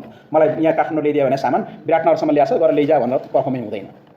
समय त्यत्तिकै महत्त्व छ, के अरे टाइम त्यत्तिकै महत्त्व छ। आजको लागि भएको सामान ल्याइदिन्छु भने आजै ल्याउनु पऱ्यो। Time is important for performance of contract. त्यस कारणले यसको रुल्सहरू छन्, तर one of the mode for happy ending of the contract is the performance. Second, by breach, करारको उल्लङ्घन गरेमा, करारको उल्लङ्घन गरेमा। सेकेन्ड, बाई ब्रिच, करारको उल्लङ्घन भएमा। तपाईँ र म बिच कन्ट्र्याक्ट छ, उल्लङ्घन भनेको के हो, एन्टोनियम्स अफ पर्फर्मेन्स होइन, करारको परिपालना नगर्नु, उल्लङ्घन गर्नु। करारको परिपालना गर्नु भनेको कार्य गर्नु, सम्पन्न गर्नु, कार्य सम्पन्न नगर्नु के हो त, ब्रिच हो, उल्लङ्घन हो। तपाईँले करारअनुसारको काम सम्पन्न गर्नु मैले चाहिँ गर्न जरुरी छ। I am said to be released from the contractual relationship if you fails to fulfill, you made a breach of contract। तपाईले करारको काम गर्नु भएन, you made a breach, उल्लङ्घन गर्नुभयो। तपाईले उल्लङ्घन गरेपछि म चाहिँ करारको परिपालना गर्नुपर्छ सर जरुरी। तपाईले 5 लाख रुपैयाँ आज इन्भेस्ट गर्ने त्यहाँ के अरे बैंकमा राख्ने भनेको छ, मैले भोलि राख्ने भनेको थिएँ भने तपाईले हिजो राख्नु भएन भनेदेखि म भोलि राख्न बाध्य हुन्छु। You fails to fulfill the promise, so that I am also said to be released. I am also said to be terminates. I am also said to be discharged from the contractual relationship. So that under second grounds to terminate the relationship by breach. उल्लङ्घन गरेमा यो उल्लङ्घन पनि दुईटा हुन्छ भन्छ है, कहिलेकाहीँ ब्रिच मात्रै सोधे हुन्छ। दुई प्रकारको हुन्छ, एउटा वास्तविक उल्लङ्घनले, अर्को पूर्ववत उल्लङ्घन। एउटा वास्तविक उल्लङ्घन, एउटा एक्चुअल ब्रिच, अर्को एन्टिसिपेटरी ब्रिच। वास्तविक उल्लङ्घन भनेको करार गर्नुपर्ने दिनमा करार गरिरहेको समयमा गएर कसैले उल्लङ्घन गर्छ। एउटा थिएटरमा गाउनुपर्ने थियो, एउटा गायिकाले 10 दिन गाउँछु भनेको थियो, 3 दिनसम्म गाएर चौथो दिनदेखि उनी छोडेर अर्को त्योभन्दा बेसी पैसा दिने ठाउँमा थिएटरमा गइन् भनेदेखि उनले के गरिन्? Yes she made a breach during performance of the contract. करारको परिपालना भइरहेको समयमा अथवा परिपालना गर्नुपर्ने दिनमा आएर कसैले करारको उल्लङ्घन गर्छ, त्यसलाई हामी के भन्छौँ? वास्तविक उल्लङ्घन, एक्चुअल ब्रिच। अनि एन्टिसिपेटरी ब्रिच के अरे भन्दाखेरि पूर्ववत, नामै के छ? पूर्ववत उल्लङ्घन। करारको परिपालना गर्नुपर्ने दिन र समय चाहिँ आउनै बाँकी छ, तर अगाडि नै उल्लङ्घन गरिन्छ, त्यसलाई हामी भन्छौँ एन्टी। जस्तै उदाहरणको लागि मैले तपाईँसँग जग्गा किन्नको लागि तपाईँलाई मैले एडभान्स दिएँ, तपाईँले जग्गा दिन्छु भनेर भन्नुभयो मलाई। आज मैले बैना गरेँ, अनि मैले बैना गरिसकेपछि तपाईँको मैले जग्गा अब 3 महिनापछि मलाई पास गर्ने शर्त छ हाम्रो। 3 महिनापछि मङ्सिरपछि के अरे यो के अरे अर्को उसपछि मात्रै गरिने छ, के अरे 2-3 महिनापछि भनेर भनेको छ। तपाईँ भोलि गएर त्यो जग्गा चाहिँ अर्कोलाई दिनुभयो, मलाई दिने त कहिले भनेको छ? 3 महिनापछि होइन। तर भोलि नै तपाईँले अर्कोलाई बिक्री गर्नु, त्यो उल्लङ्घन हो कि होइन? तपाईँले मलाई जग्गा दिने त 3 महिनापछि भनेको छ होइन, के हो त म आज उसलाई फेरि बिक्री गर्छु, फेरि मेरो नाममा ल्याउँछु, म तँलाई दिन्छु भनेर मैले उल्लङ्घन गरेँ होइन भन्न पाउनुहुन्छ? You made a breach of contract before the date and टाइमको पर्फर्मेन्स अफ द कन्ट्र्याक्ट। करारको परिपालना गर्नुभन्दा अगावै कसैले करारको उल्लङ्घन गर्छन्, त्यसलाई हामी के भन्छौँ? Anticipatory breach. दुईटै ब्रिचमा के हुन्छ? उपचार हुन्छ। एक पक्षले ब्रिच गर्यो भनेदेखि अर्को पक्षले करार पालना गर्नु पर्यो। त्यसैले हामीले के भन्यौँ भनेदेखि another grounds to terminate, to end, to discharge the contractual relationship is by way of breach. Breach भनेको के हो हामी डिस्कस गऱ्यौँ। थर्डमा by mutual agreement. By mutual agreement, by mutual agreement.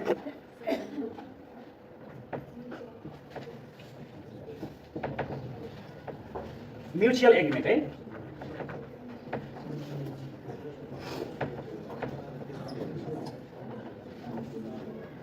Mutual agreement करारको समाप्ति गर्ने अर्को तरिका। करार आफै के हो? म्युचुअल एग्रिमेन्टको रिजल्ट होइन। Contract itself is a result of mutual agreement. तपाईँ र म बिचको सहमति होइन र करार भनेको। हामी सहमतिले करार के अरे करार बनाउँछौँ भने सहमतिले अन्त्य गर्न सक्दैनौँ र? सकिन्छ आपसी सहमति। त्यो अन्तर्गत यो चारवटा कुरा पर्छ अरे।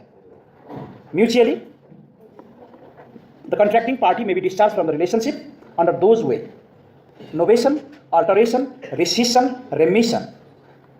NOVATION, ALTERATION, RESCISSION, REMISSION, remission.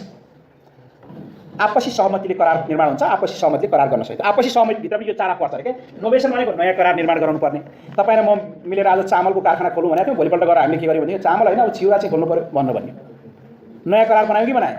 नयाँ करार भने के अरे भन्दाखेरि entire subject matter has been change, or contracting party has been change. A र बीको ठाउँमा सी र डी आयो, ए र बीको ठाउँमा सी र डी आयो भनेदेखि त्यसलाई नोभेसन भन्छौँ। अथवा ए भन्ने विषयवस्तुमा काम गर्ने भनेको बी भन्ने विषयवस्तु गरियो, त्यसलाई हामी नोभेसन भन्छौँ। नोभेसन भनेको के रहेछ? नयाँ करार निर्माण गरेर पक्षहरू के सहमति गरे? Mutually they agree to formulate the new contract in the place of old one. पुरानो ठाउँमा नयाँ बनाउनु। नयाँ कसरी हुँदो रहेछ? एउटा either changing the entire party, A र बीको ठाउँमा सी र डी आयो, और चेन्जिङ द सब्जेक्ट म्याटर। चामलको कारखाना भनेको भोलिपल्ट चिउरा गरे, चामलबाट रिलिज भयो कि भएन? ए र बीको ठाउँमा सी र डी आएपछि ए र बी रिलिज भयो कि भएन? हामी के खोज्दैछौँ यहाँ? करारको समाप्ति गर्ने माध्यमहरू। तेस्रो माध्यममा म्युचुअल एग्रिमेन्ट, आपसी सहमतिद्वारा। त्यो आपसी सहमतिमा पनि के पर्दो रहेछ? एउटा नयाँ करार निर्माण गर्न। दोस्रो भन्छ अल्टरेसन। अल्टरेसन भनेको चाहिँ महत्त्वपूर्ण करारको शर्त परिवर्तन गरेर, करारको महत्त्वपूर्ण शर्त परिवर्तन गरेर। जस्तै तपाईँ र म बिच कन्ट्र्याक्ट भयो, ल ठिक छ, एक वर्षमा हिसाब किताब गर्ने, एक वर्षमा चाहिँ हिसाब किताब गरेर बाँडी खाने भन्ने थियो, नाफामा बाँड्ने, नाफामा यति चाहिँ यो एउटा फन्डमा राख्ने, रिजर्भ फन्डमा राख्ने, यति पैसा मात्रै बाँड्ने थियो। भोलिपल्ट तपाईँ हामी गएर के गर्यौँ भनेदेखि होइन नाफा 3 महिनामै हेर्ने भयो, यदि सबै बाँड्ने भन्ने भनेदेखि पुरानो शर्तबाट हामी रिलिज भयो कि भएन? हामी के गर्दैछौँ?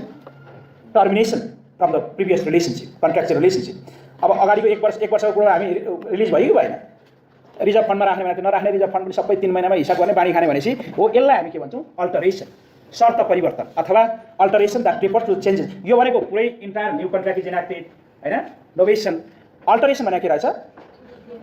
कुनै फन्डामेन्टल कन्डिसन मात्रै चेन्ज, त्यो कन्डिसनबाट रिलिज भयो कि भएन? दोस्रो। अर्को भन्छ रेसिसन। रेसिसन भनेको खारेजी।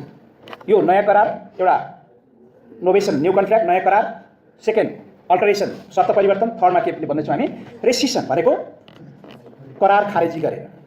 आज त हिजो ए र बी मिस कन्ट्र्याक्ट गरेको थिएँ होइन, यो काम नगरौँ, काम रहन्छ अब भनेर उनीहरू एग्री गऱ्यो भनेदेखि करारबाट सम्बन्धबाट उनीहरू टुटे कि टुटेन? कागज च्यात्थे, नगरौँ यो काम आजै, ल भन्न फट्टा गरेर त्यसलाई हामी के भन्छौँ भनेदेखि rescission, both mutually they agree to cancel the contract, they are set to be discharge from the relationship because of mutual agreement and they rescind, they cancel the contract, that is none the rescission. अर्को भन्छ रेमिसन, यसलाई whoever and satisfaction भन्छ होइन। रेमिसन भनेको त्याग्नु, whoever and satisfaction त्याग्नु है। तपाईँसँग मैले 5 लाख रुपियाँ दिन्थ्यो, त्यहाँ मेरो आज मलेसिया पैसा पठाइदिएँ 3 लाख रुपियाँ मलाई नभई भएको छैन, त्यो 3 लाख रुपियाँ आज मैले 1-3 महिनापछि दिने पैसा आज 3 लाख दिस भने म तँलाई रिलिज गर्छु भनेर भने मैले। अब 5 लाखबाट रिलिज भयो कि भएन मान्छे, 3 लाख दिँदा पुग्यो नि। यसलाई हामी भन्छौँ वेभ गर्नु, त्याग्नु। रेमिसन भनेको त्याग्नु, अधिकार त्याग्नु र छोडिदिनु, मुक्त गरिदिनु। थोरै प्राप्ति and satisfaction, acquired and satisfaction भन्छ, एक्वार्ड एन्ड सेटिस्फ्याक्सन, प्राप्ति एन्ड सन्तुष्टि होइन। केही कुराहरू प्राप्त गर्न सन्तुष्टि, त्यसलाई पनि हामी के भन्छौँ another grounds to terminate the relationship by mutual agreement. यो 4 अवस्थाबाट के हुन्छ भनेदेखि करारी आफै हुन्छ। अर्को भनेको बाई ल्याप्सेस अफ टाइम, अर्कोमा लेख्नुहोस् बाई ल्याप्सेस अफ टाइम। यो दुईवटा छ, सकिहाल्यो भने आजलाई। By lapses of time, lapses of time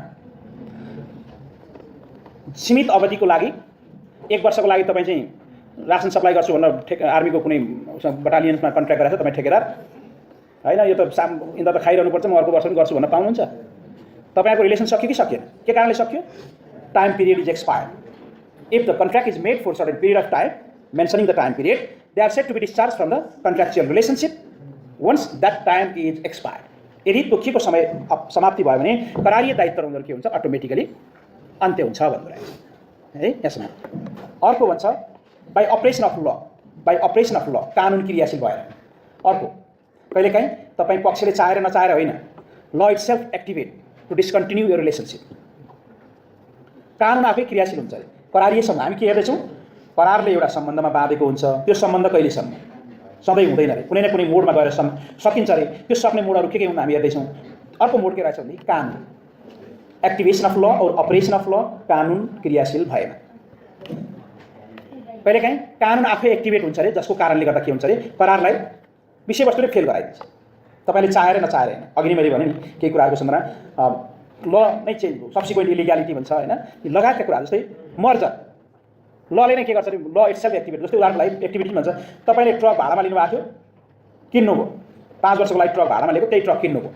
आज भर्खर 1 वर्ष भएको छ, 4 वर्ष भाडामा हुने कुरो भयो त, ओनरसिप भइएन। पहिले राइट्स अफ पोजेसन थियो, तपाईँको भोग गर्ने अधिकार थियो। अब आजबाट तपाईँ के हुँदै हुन्छ, के अरे हुनुभयो, मर्जर भयो, राइट्स आर मर्ज टुगेदर होइन। अब अटोमेटिकल त्यो रिलेसन सक्यो कि सकेन। जस्तै कम्पनीको मर्जर भनौँ न, कम्पनीहरू मर्ज भए, कानुनी कारणले अघिल्लो प्रिभियस कम्पनीका रिलेसन टुट्यो कि टुटेन?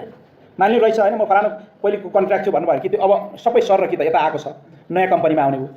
के कारणले भन्दाखेरि law itself is activate to discontinue the previous relationship because of merger, death होइन, मान्छे मरेमा अटोमेटिकली रिलेसन। जस्तै कतिपय व्यक्तिको मृत्युसँगै करारी पनि अन्त्य हुनसक्छ, तर केही त्यो असाइन हुन्छ, केही लायबिलिटी असाइन हुन्छ, ट्रान्सफर हुन्छ होइन, अधिकार र कर्तव्य ट्रान्सफर हुन्छ उसको हकदार नजिकको नातेदारमा। र नर्मली के हुन्छ कतिपय यस्ता मूर्ति बनाउने मान्छेको मृत्यु भयो, मृत्यु हुने बित्तिकै अब मूर्ति छोराले बनाइदिनै पर्छ भनेर क्लेम गर्न पाइन्छ। Law itself is activate to discontinue to discharge from the contractual relationship, कानुन आफै क्रियाशील भयो त्यहाँ हो। यसलाई हामी के भन्छौँ बाई अपरेसन अफ ल। र फाइनली भन्छ बाई फ्रस्ट्रेसन, जुन तपाईँलाई अघि मैले अगाडि पनि कुरा गरेको थिएँ। फ्रस्ट्रेसन, करारको समाप्ति गर्ने अर्को माध्यम भनेको के रहेछ, फ्रस्ट्रेसन, FRUSTRATION, फ्रस्ट्रेसन, जसलाई हामी सुपरभेनिङ इम्पोसिबिलिटी अफ फ्रस्ट्रेसन है।